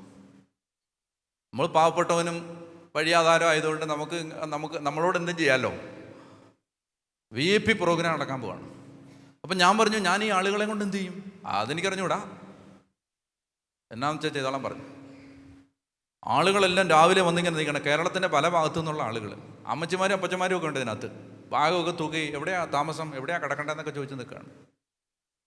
എവിടെയാണ് കിടക്കേണ്ടതെന്ന് എനിക്കും അറിഞ്ഞൂടാ. ഈ നിൽക്കുന്ന മണ്ണല്ലാതെ വേറൊന്നും എൻ്റെ കയ്യിലില്ല. ഞാൻ നിൽക്കുന്നത് അവർ നിൽക്കുന്ന ആ സ്ഥലം പെരുവഴി, അതാണ്. ഇപ്പം എവിടെ കിടക്കും? ഞാൻ ആലോചിക്കും, എൻ്റെ ദൈവമേ എന്നാ ചെയ്യും. അപ്പോൾ കോളേജിൽ ക്ലാസ് നടപ്പുണ്ട്. കോളേജിൻ്റെ ചാപ്പൽ അല്പം മാറിയിട്ടാണ്. ഞാൻ പ്രിൻസിപ്പലത്തിനോട് പോയി ചോദിച്ചു, അച്ഛാ കോളേജിൻ്റെ ചാപ്പൽ പകൽ സമയത്തേക്ക് തരാമോ? എന്താ കാര്യം? ഞാൻ പറഞ്ഞു, കുറേ ആളുകൾ ഇങ്ങനെ ധ്യാനം കൂടാൻ വന്നിട്ടുണ്ട്, അന്നേരമാണ് നമ്മൾ ബുക്ക് ചെയ്ത സ്ഥലം അവർക്ക് ഇന്ന് തരാൻ പറ്റില്ലെന്ന് പറയുന്നത്, അതുകൊണ്ട് അച്ഛാ പ്ലീസ്. അപ്പം അച്ഛൻ പറഞ്ഞു, നിങ്ങൾ കരിസ്മാറ്റിക്കാർ വെള്ളം വെക്കത്തില്ലേ? ഞാൻ പറഞ്ഞു, ഇന്ന് ഞങ്ങൾ കരിസ്മാറ്റിക്കാർ വളരെ മര്യാദക്കാരായിരിക്കും, മനസ്സിലായോ? അത് നിങ്ങൾ ബഹളം വെക്കത്തില്ല. അങ്ങനെയൊക്കെ അച്ഛൻ സമ്മതിച്ച് പറഞ്ഞു, എന്നാൽ പിന്നെ ബഹളമൊന്നും വെക്കരുത്, മൈക്കൊക്കെ ഏറ്റവും 1 ഇടാമെന്ന് പറയും, 1. അങ്ങനെ ഈ ബോക്സ് എല്ലാം അഴിച്ച് ചുമ്മി നേരെ ഘോഷയാത്രയായിട്ട് പള്ളിപ്പെരുന്നാളിന് ആളുകൾ റാസയ്ക്ക് പോകുന്ന പോലെ പോവുകയാണ്. ഇതുങ്ങളെല്ലാം കൂട്ടി, ബാഗെല്ലാം കൂട്ടിക്കൊണ്ട്. പിന്നെ അതുങ്ങൾ മര്യാദ ഉള്ളവരായതുകൊണ്ട് എന്നെ തല്ലിയില്ല. ഇവിടെ നിന്നങ്ങാണ്ടൊക്കെ വണ്ടി വിളിച്ചൊക്കെ ഇങ്ങനെ ബാഗൊക്കെ തൂക്കി പാവങ്ങൾ വന്നതാണ്. ഞാനിങ്ങനെ ഈ കോളേജിൻ്റെ ചാപ്പലിൽ ഇതുങ്ങളെല്ലാം ഇരുത്തി വദനോട് പറഞ്ഞു, വദൻ 2 പാട്ടൊക്കെ പാടും. എനിക്കാണെങ്കിൽ ഒരു അരിശവും സങ്കടവും പ്രയാസവും വിഷമവും മടുപ്പും, ഇനി മേലെ ഇങ്ങനെയുള്ള കാര്യങ്ങളൊന്നും ചെയ്യത്തില്ല എന്ന് ഒക്കെ മനസ്സിലിങ്ങനെ വന്ന് ഞാൻ ആൾത്താരയുടെ പുറകിൽ ഇങ്ങനെ വളരെ വിഷമിച്ചിരിക്കുമ്പോൾ, എൻ്റെ ദൈവമേ നിനക്കിതൊന്നും ഇഷ്ടമല്ലേ എന്ന് എൻ്റെ മനസ്സിലിങ്ങനെ, ദൈവത്തിന് ഇഷ്ടമല്ലായിരിക്കും, അല്ലെ പിന്നെ ഇങ്ങനെയുള്ള അനുഭവങ്ങൾ വരുമോ? ദൈവത്തിന് ഇതൊന്നും ഇഷ്ടമല്ലായിരിക്കും എന്നൊക്കെ ഞാനിങ്ങനെ മനസ്സിൽ കണക്ക് കൂട്ടി ഇങ്ങനെ ഇരിക്കുകയാണ്. എൻ്റെ മനസ്സിൽ വേറെയും ചില വേദനകളുണ്ട്. എന്തെന്നറിയാമോ? 2012 സഭയുടെ അസംബ്ലി കൂടിയപ്പോൾ 2012 ആ സഭാ അസംബ്ലിയിൽ ഗ്രൂപ്പ് ചർച്ചയിൽ ആളുകൾ ഒരുമിച്ച് കൂടി ചർച്ച ചെയ്തിട്ട് സ്റ്റേജിൽ വന്ന് അതിൻ്റെ തീരുമാനങ്ങൾ പ്രസൻറ്റ് ചെയ്തപ്പോൾ എൻ്റെ ഓർമ്മ ശരിയാണെങ്കിൽ ഏതാണ്ട് 3 ഗ്രൂപ്പുകാർ പറഞ്ഞു, സഭയ്ക്ക് ഒരു ധ്യാനകേന്ദ്രം വേണം. 2012 ഞാൻ ഈ സഭാ അസംബ്ലിയിൽ പങ്കെടുക്കുന്നുണ്ട്. അപ്പം ഞാൻ അവിടെ ഇരുന്നുകൊണ്ട് ആഗ്രഹിച്ചു, എൻ്റെ ദൈവമേ ഒരു ധ്യാനകേന്ദ്രം വേണം. ശരിയാ, ധ്യാനകേന്ദ്രം വേണം. ആളുകൾക്ക് വന്ന് പ്രാർത്ഥിക്കാൻ, വചനം കേൾക്കാൻ, വിഷമമുള്ളവർക്ക് വരാൻ, കുമ്പസാരിക്കാൻ ഒക്കെ ഒരു സൗകര്യം, ഒരു നല്ല സൗകര്യം വേണം. അപ്പം അന്ന് കിട്ടിയ ആ ഒരു ആഗ്രഹം വെച്ചിട്ട് ഞങ്ങൾ തിരുവനന്തപുരത്തെ 50 നഗരങ്ങൾ ദത്തെടുത്ത് പ്രാർത്ഥിക്കാൻ തുടങ്ങി. തിരുവനന്തപുരത്തെ 50 നഗരങ്ങൾ ദത്തെടുത്ത്, കാരണം ധ്യാനകേന്ദ്രം എവിടെയാണെന്ന് നമുക്ക് അറിഞ്ഞൂടല്ലോ. ദൈവം തിരഞ്ഞെടുക്കുന്ന ഒരു സ്ഥലത്ത് ഇത് വരട്ടെ എന്ന് വിചാരിച്ചിട്ട് 50 പേർക്ക് 50 സ്ഥലം, ഓരോരുത്തർക്ക് ഓരോ സ്ഥലം കൊടുത്ത് അവരോട് പറഞ്ഞു, കുരിശിൻ്റെ വഴി, കരുണക്കൊന്ത, പ്രാർത്ഥന, കുർബാന എല്ലാം കാഴ്ചവെച്ച് ആ സ്ഥലത്തിന് വേണ്ടി, നമ്മുടെ ആ സ്ഥലം ഏതാ നമുക്ക് അറിഞ്ഞുകൂടാ. അപ്പം അങ്ങനെ അതിനുവേണ്ടി പ്രാർത്ഥന നടക്കുമ്പോൾ ഞങ്ങളിങ്ങനെ തീരുമാനിച്ചു, 500 ദിവസം വൈകുന്നേരങ്ങളിൽ മുടക്കാതെ നമുക്ക് എന്ത് ചെയ്യാം, ഈ കാര്യത്തിന് വേണ്ടി പ്രാർത്ഥിക്കാം. 500 ദിവസം. അപ്പോൾ അതുകൊണ്ട് 500 ദിവസം എല്ലാ ദിവസവും വൈകുന്നേരം ഒരുമിച്ച് കൂടി പ്രാർത്ഥിക്കണം. ആദ്യം ഞങ്ങൾ പ്രാർത്ഥിച്ചുകൊണ്ടിരുന്നത് ഒരു പള്ളിയിലാണ്. കരിസ്മാറ്റിക്കാരാണല്ലോ, കരിസ്മാറ്റിക്കാർ പ്രാർത്ഥിക്കുമ്പോൾ ശബ്ദം കൂടും. അതുകൊണ്ട് ആ പള്ളിയിൽ നിന്ന് ഇറക്കി വിട്ടു. ഓക്കെ. രണ്ടാമത് വേറൊരു സ്ഥലത്ത് പ്രാർത്ഥിച്ചു. അപ്പോൾ അവർ ഇറക്കി വിടാൻ വരുന്ന കണ്ടപ്പോൾ തന്നെ ഞങ്ങളങ്ങ് ഇറക്കി വിടാൻ വരികയാണെന്ന് മനസ്സിലായി. മൂന്നാമത് ഒരു സ്ഥാപനത്തിൽ പോയി പ്രാർത്ഥിച്ചു. അവിടുന്ന് ഞാനില്ലായിരുന്നു, എൻ്റെ കൂടെയുള്ളവരുണ്ടായിരുന്നു. കഴുത്തിന് പിടിച്ച് തള്ളിയാണ് ഇറക്കി വിട്ടത്. ആരെയും കുറ്റം പറഞ്ഞിട്ട് കാര്യമില്ല. ഈ കരിസ്മാറ്റിക്കാരൻ പ്രാർത്ഥിക്കുമ്പോൾ അറിയാതെ ശബ്ദം കൂടിപ്പോവും. ആരെയും കുറ്റം പറഞ്ഞിട്ട് കാര്യമില്ല. അടുത്ത ദിവസം അവർ ചോദിച്ചു, എവിടെ പ്രാർത്ഥിക്കും? നമ്മൾ എവിടെയാച്ചാ പ്രാർത്ഥിക്കുന്നത്? ഞാൻ പറഞ്ഞു, ഞാൻ ഒരു ഹോസ്റ്റലിലാണ് താമസിക്കുന്നത്, അതിൻ്റെ ചാപ്പലിൽ നമുക്ക് മര്യാദയ്ക്കിരുന്ന് മിണ്ടാതിരുന്ന് പ്രാർത്ഥിക്കാം, അങ്ങോട്ട് കയറാൻ പറഞ്ഞു. കരിസ്മാറ്റിക്കാരൊരു കുഴപ്പമുണ്ട്, മിണ്ടാതൊക്കെ ഇരിക്കാമെന്ന് പറഞ്ഞ് വന്നാലും 15 മിനിറ്റ് കഴിയുമ്പോൾ അറിയാതെ ഹല്ലേലൂയ വരും. പറഞ്ഞേ ഹല്ലേലൂയ. അപ്പോൾ ഈ ഹോസ്റ്റലിലെ മുറിയിൽ നിന്ന് പിള്ളേരൊക്കെ ഇറങ്ങിയിട്ട് തന്നെ ഇവിടെ ഹല്ലേലൂയ എന്നൊക്കെ നോക്കാം. അപ്പോൾ എനിക്ക് മനസ്സിലായി നാളെ മുതൽ ഇവിടെ നടക്കത്തില്ല. അതുകൊണ്ട് ഞാൻ പറഞ്ഞു, മതി പ്രാർത്ഥന മതി, നമുക്ക് ഇറങ്ങാമെന്ന് പറഞ്ഞു. 5-ാമത്തെ ദിവസം അവരെന്നോട് ചോദിച്ചു, ഇനി എവിടെ പ്രാർത്ഥിക്കുന്നതെന്ന് പറഞ്ഞു. എനിക്ക് സങ്കടം വന്നു, കണ്ണൊക്കെ നിറഞ്ഞിട്ട് ഞാൻ പറഞ്ഞു, ഇനി പെരുവഴിയിൽ നിന്ന് പ്രാർത്ഥിക്കാമെന്ന് പറഞ്ഞു. 5-ാമത്തെ ദിവസം റോഡിൽ നിന്ന് പ്രാർത്ഥിച്ചു. റോഡിൽ. പക്ഷെ അത് എനിക്ക് പ്രാർത്ഥന കഴിഞ്ഞപ്പോൾ എനിക്ക് മനസ്സിലായി, ഇത് ആരോടുള്ള വെല്ലുവിളി പോലെ, പ്രതിഷേധം പോലെ ഇങ്ങനെയൊന്നും കാണിക്കേണ്ട കാര്യമില്ല. വേണ്ട, അവനവൻ്റെ മുറിയിൽ ഒറ്റയ്ക്കിരുന്ന് പ്രാർത്ഥിച്ചാൽ മതി. അതുകൊണ്ട് ഞാൻ പറഞ്ഞു, ഇത് നമ്മൾ ഇങ്ങനെ ഒന്ന് പ്രാർത്ഥിക്കുമ്പോൾ ഇത് ആരെയോ വെല്ലുവിളിക്കുന്ന പോലെയൊക്കെ ആളുകൾക്ക് തോന്നും. അത് വേണ്ട. അതുകൊണ്ട് നാളെ മുതൽ ഇനിയൊരു അറിയിപ്പുണ്ടാവുന്നത് വരെ നമ്മൾ ഈ പ്രാർത്ഥന അവസാനിപ്പിക്കുന്നു. ഒറ്റയ്ക്കൊറ്റയ്ക്ക് പ്രാർത്ഥിച്ചോളാൻ പറഞ്ഞു. ഞാൻ എൻ്റെ സുഹൃത്തായിരുന്നൊരച്ഛൻ ബർസാറായിരുന്ന ഒരു സ്ഥാപനത്തിൽ വേറൊരു ആവശ്യത്തിന് വേണ്ടി പോയപ്പോൾ അവിടെ ചെന്നപ്പോൾ എന്നോട് പറഞ്ഞു, എന്നോട് സുഖമായിരിക്കുന്നോ ചോദിച്ചു. നീ സുവിശേഷമൊക്കെ പ്രസംഗിക്കാൻ പോകുന്നുണ്ടോ? ഉണ്ട്. എല്ലാം നന്നായിട്ട് നടക്കുന്നുണ്ടോ? ഞാൻ പറഞ്ഞു, ഇത് ചെയ്യുന്നുണ്ടോ അച്ഛാ. എന്നാ ഒരു പ്രയാസം, എങ്ങനെയുണ്ട്? ഞാൻ പറഞ്ഞു, എൻ്റെ അച്ഛാ 5 സ്ഥലത്തു നിന്നാണ് ഇറക്കി വിട്ടിരിക്കുന്നത്. പ്രാർത്ഥിക്കാൻ നമുക്കിപ്പോൾ ഇങ്ങനെയൊക്കെ പ്രാർത്ഥിക്കാനേ അറിയൂ, അല്ലാതെ ഇങ്ങനെ മൗനം, മനനം, സാധന വശമില്ല. അറിയാവുന്നത് ഇങ്ങനെ ഉറക്കയും വിളിച്ചും കരഞ്ഞും ഒക്കെ പ്രാർത്ഥിക്കാനേ അറിയത്തുള്ളൂ. എന്തു ചെയ്യാനാ? അച്ഛൻ അവിടുത്തെ ഒരു സ്റ്റാഫിനെ വിളിച്ചിട്ട് പറഞ്ഞു, ചാപ്പലിന് എത്ര കീ ഉണ്ടെന്ന് ചോദിച്ചു. അപ്പോൾ സ്റ്റാഫ് പറഞ്ഞു 2 കീ ഉണ്ടെന്ന് പറഞ്ഞു. 1 കീ കൊണ്ടുവരാൻ പറഞ്ഞു. അവിടെ വെച്ചിട്ട് ആ സ്റ്റാഫ് കീ കൊണ്ട് കൊടുത്തപ്പോൾ എൻ്റെ തന്നിട്ട് പറഞ്ഞു, അലറുവോ, കൂവുവോ, നിലവിളിക്കുവോ, എന്നാ വേണേലും ചെയ്തോ, പ്രാർത്ഥിക്കണപ്പോൾ ഈ കോളേജിൻ്റെ ചാപ്പലിൽ വന്ന് പ്രാർത്ഥിച്ചോളാൻ പറഞ്ഞു. ആളുകൾക്ക് ലിമിറ്റൊന്നുമില്ല, ശബ്ദത്തിന് ലിമിറ്റൊന്നുമില്ല. നിങ്ങളെന്തായാലും വൈകുന്നേരമാണല്ലോ വരുന്നത്, ആ സമയത്ത് കോളേജ് പിള്ളേരൊന്നും ഉണ്ടാകത്തില്ല. എത്ര ഇവിടെ കിടന്ന് ഉറക്കം വിളിച്ചാലും ആരും ചോദിക്കത്തില്ല, ആരും കുറ്റപ്പെടുത്തത്തില്ല. അത് ഞാൻ ഗ്യാരണ്ടി. താക്കോല് കയ്യിലിരിക്കട്ടെന്ന് പറഞ്ഞു. അപ്പോൾ കേട്ടോണേ, ധ്യാനകേന്ദ്രത്തിന് കല്ലിട്ട് ഞാൻ വേറ്റനാട് മാറിക്കഴിഞ്ഞിട്ടാണ് ആ കോളേജിൻ്റെ ചാപ്പലിൻ്റെ കീ ഞാൻ കൊണ്ട് തിരിച്ചു കൊടുത്തത്. അന്ന് ആ അച്ഛൻ എൻ്റെ അടുത്ത് പറഞ്ഞു, ഇവിടെ നിനക്കറിയുമോ ഞാൻ എന്തിനാ താക്കോല് തന്നേന്ന്? നിങ്ങളിവിടെ വന്ന് പ്രാർത്ഥിക്കുമ്പോൾ അന്ന് മുതൽ ഞങ്ങളുടെ കോളേജിൻ്റെ നിലവാരം മാറാൻ തുടങ്ങി. എനിക്കതറിയായിരുന്നു, മനസ്സിലായി. പ്രാർത്ഥനയെ കഴുത്തിന് പിടിച്ച് തള്ളിയവൻ അത് അറിഞ്ഞുകൂടാ, പ്രാർത്ഥിക്കാൻ വരുന്നവരെ ഓടിച്ചു വിടുന്നവൻ അത് അറിഞ്ഞുകൂടാ. കാരണം ഒരു മനുഷ്യൻ ഹൃദയം പൊട്ടി ഒരു സ്ഥലത്തിരുന്ന് പ്രാർത്ഥിക്കുമ്പോൾ അച്ഛൻ പറയുകയാണ്, അന്ന് മുതൽ ഈ സ്ഥാപനത്തിന് വ്യത്യാസം വന്നു. അന്ന് മുതൽ ഞാൻ എണ്ണി പറയാമെന്ന് പറഞ്ഞു. അന്ന് നിങ്ങൾ ഈ 500 ദിവസം ഞങ്ങൾ ആ ചാപ്പലിലിരുന്ന് പ്രാർത്ഥിച്ചു. അപ്പം ഇങ്ങനെയുള്ള ഓർമ്മകൾ മനസ്സിൽ കിടപ്പുണ്ട്. ഈ തള്ളി വിട്ടതും ഇറക്കി വിട്ടതും ശാസിച്ചതും ഓടിച്ചതും ഇതൊക്കെ തലേ കിടപ്പുണ്ടല്ലോ. അന്നേരമാണ് ദാണ്ട് ഈ 5 ദിവസത്തെ ധ്യാനത്തിന് വന്നവരെയും കൊണ്ട് പെരുവഴിയിലോട്ട് ഇറങ്ങുകയാണ്.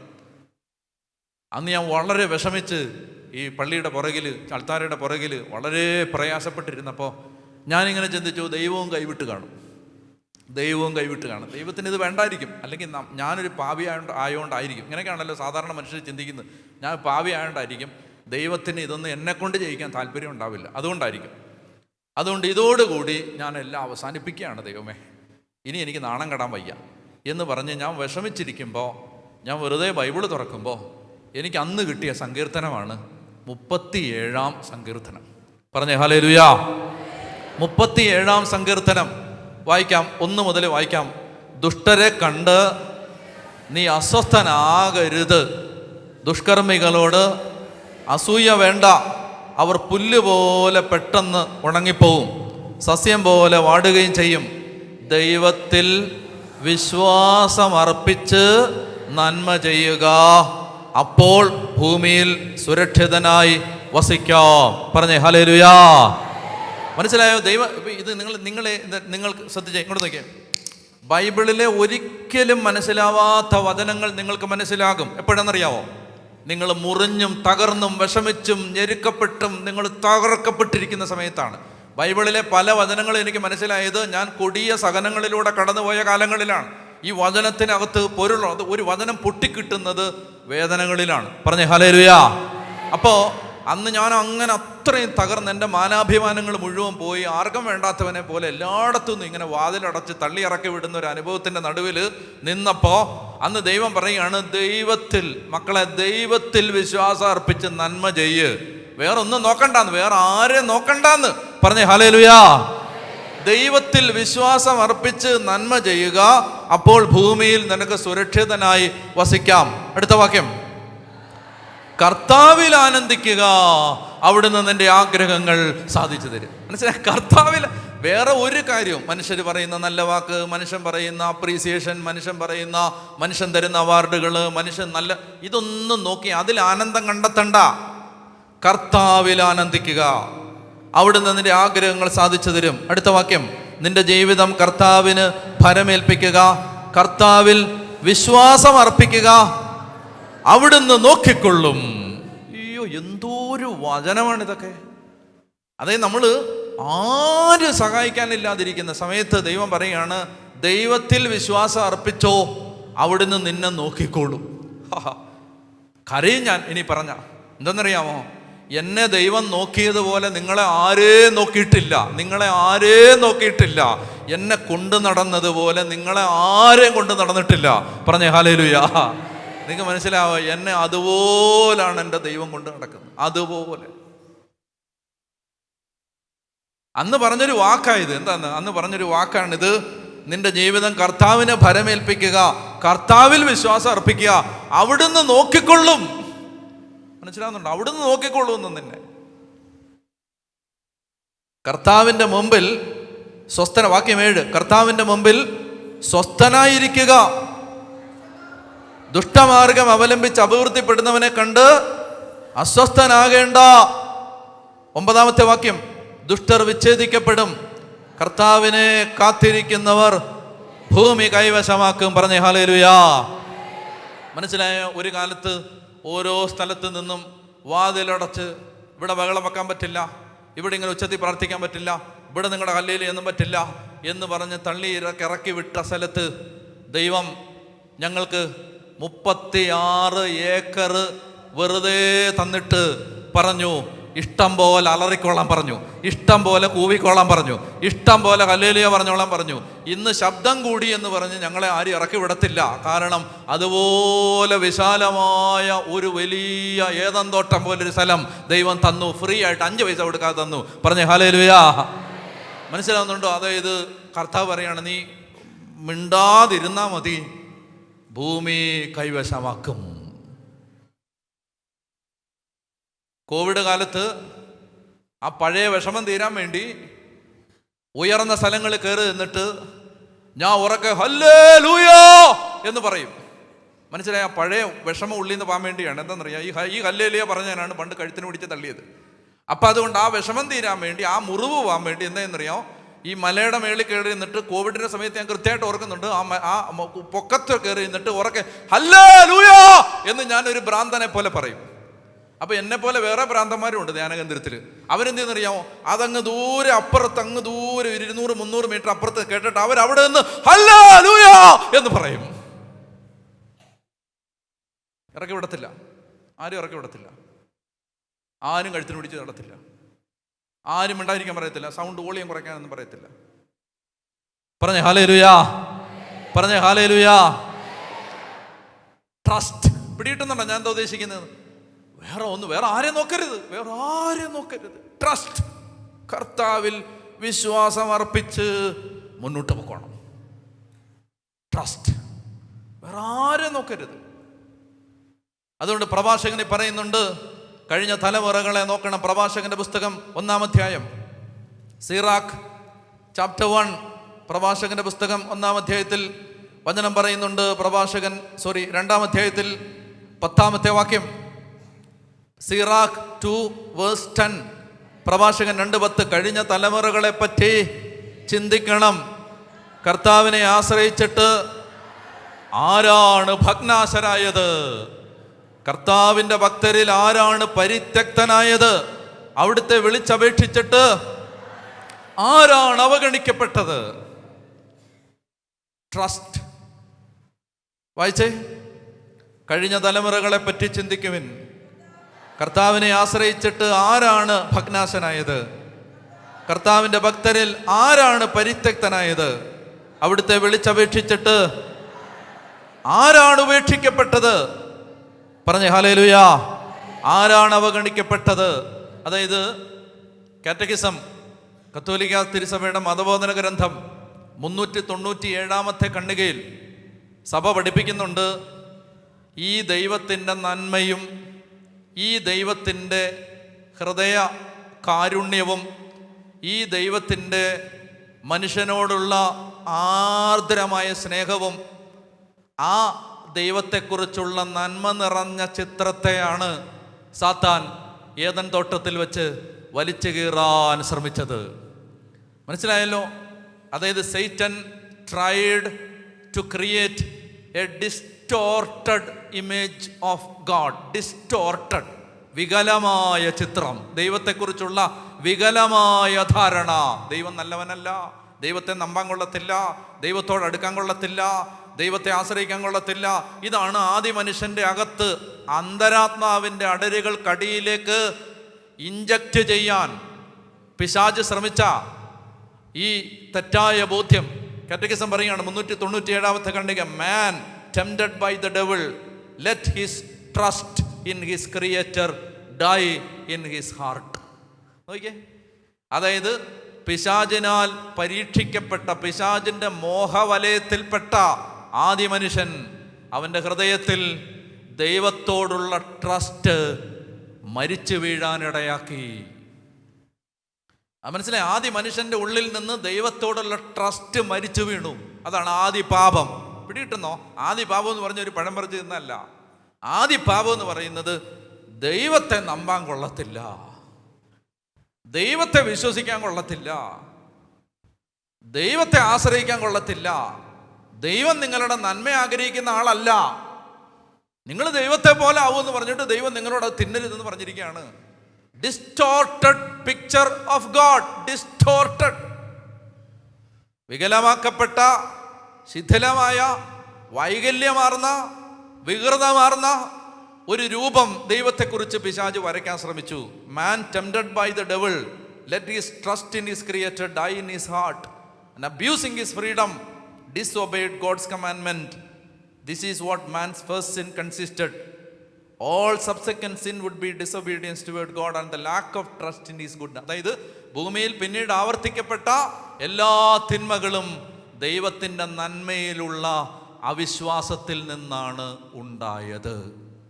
തിരുസഭ പറയുകയാണ് 397-ാമത്തെ ഖണ്ഡിക മതബോധന ഗ്രന്ഥം പറയുകയാണ്, ദൈവത്തെക്കുറിച്ചുള്ള ഈ ട്രസ്റ്റ് പോയതാണ് മനുഷ്യൻ്റെ എല്ലാ പാപത്തിൻ്റെയും ഉത്ഭവം. എന്നിട്ട് നിൽക്കാവോ? പറഞ്ഞേ ഹല്ലേലൂയ, പറഞ്ഞേ ഹല്ലേലൂയ, പറഞ്ഞേ ഹല്ലേലൂയ. അതുകൊണ്ട് ഈ സമയത്ത് അടുത്തോ നിങ്ങൾ ശരിക്കും നമ്മൾ പ്രാർത്ഥിക്കുന്നത് അറിയാം. എനിക്ക് ഒറ്റ ആഗ്രഹമുള്ളൂ, നിങ്ങൾ ഇവിടുന്ന് പോകുമ്പോൾ ദൈവത്തെ നിങ്ങൾക്ക് അന്ധമായിട്ട് ട്രസ്റ്റ് ചെയ്യാൻ പറ്റണം. സാഹചര്യം എന്തോ ആയിക്കോട്ടെ, ഇപ്പം നിങ്ങളായിരിക്കുന്ന അവസ്ഥ എന്തോ ആയിക്കോട്ടെ, ദൈവത്തെ അന്ധമായി വിശ്വസിക്കാൻ പറ്റുന്ന ഒരു വിശ്വാസം ദൈവമേ ദാനമായിട്ട് തരണം. പിന്നെ നിങ്ങളൊന്നും പേടിക്കേണ്ട കാര്യമില്ല. പിന്നെ നിങ്ങൾ ആരെയും ഭയപ്പെടണ്ട. നിങ്ങൾ മന്ത്രവാദത്തെ പേടിക്കണ്ട, ആഭിചാരത്തെയും പിശാചിനെയും പേടിക്കണ്ട, നിങ്ങൾ പൈശാചിക ശക്തികളെ പേടിക്കണ്ട, മനുഷ്യരെ പേടിക്കണ്ട, നിങ്ങൾ മക്കളുടെ ഭാവി എന്താകുമെന്നോർത്ത് ആകുലപ്പെടണ്ട. എല്ലാം ഉറപ്പാണ്. ഉറപ്പ്, പ്രത്യാശിക്കുന്നത് ലഭിക്കും എന്ന ഉറപ്പ്. ഉറപ്പ്, ദൈവത്തിലുള്ള അന്ധമായ ആശ്രയം, അന്ധമായ ആശ്രയം. ഇന്ന് കരങ്ങൾ ഉയർത്തിക്കേ. സർവശക്തൻ്റെ വലിയ കരുണ ഒഴുകി ഇറങ്ങി കർത്താവിൻ്റെ സാന്നിധ്യം നമ്മുടെ ഇടയിൽ വെളിപ്പെടുന്നുണ്ട്. നന്നായിട്ട് സ്തുതിച്ചോ, ആരെയും ശ്രദ്ധിക്കേണ്ട. ഒരു 10 പേര് നമ്മുടെ സ്വരം കേട്ടോട്ടെ. യേശുവിൻ്റെ നാമം വിളിച്ചോ, യേശുവിൻ്റെ നാമം വിളിച്ച് പ്രാർത്ഥിച്ചോ. മഹത്വം ഇറങ്ങി വരണേ എന്ന് പ്രാർത്ഥിക്കും.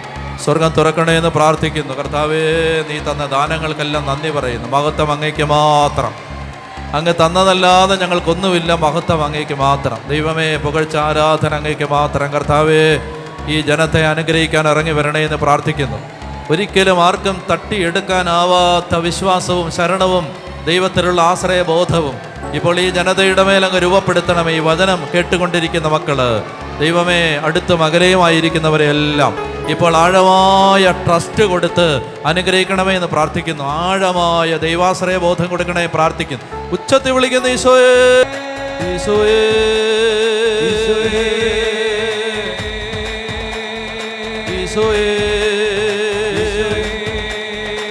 ഈശോയേ,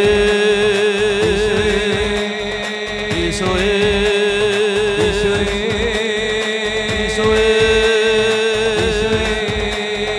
ഈശോയേ, ഈശോയേ,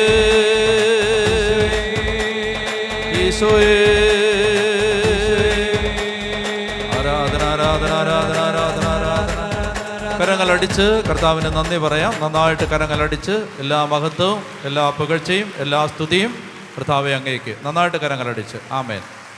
ഹല്ലേലൂയ. ഇരിക്കാവോ? അപ്പോൾ ദൈവത്തിലുള്ള സമ്പൂർണ്ണമായ ആശ്രയത്വത്തിൻ്റെ പേരാണ് വിശ്വാസം. മറ്റൊരു വചനം വായിക്കാം. സങ്കീർത്തനങ്ങൾ 56 വാക്യം 3. സാംസ് 56:3. സങ്കീർത്തനങ്ങൾ 56:3. സങ്കീർത്തനങ്ങൾ 56:3 വായിക്കാവോ? ഭയമുണ്ടാകുമ്പോൾ ഞാൻ അങ്ങയിൽ ആശ്രയിക്കും. ഭയമുണ്ടാകുമ്പോൾ ഞാൻ അങ്ങയിൽ ആശ്രയിക്കും. ആരുടെ വചനത്തെ ഞാൻ പ്രകീർത്തിക്കുന്നുവോ ആ ദൈവത്തിൽ നിർഭയനായി ഞാൻ ആശ്രയിക്കുന്നു. മർത്യന് എന്നോട് എന്ത് ചെയ്യാൻ കഴിയും? ഇതൊക്കെ വളരെ പ്രധാനപ്പെട്ട തിരുവെഴുത്തുകളാണ്.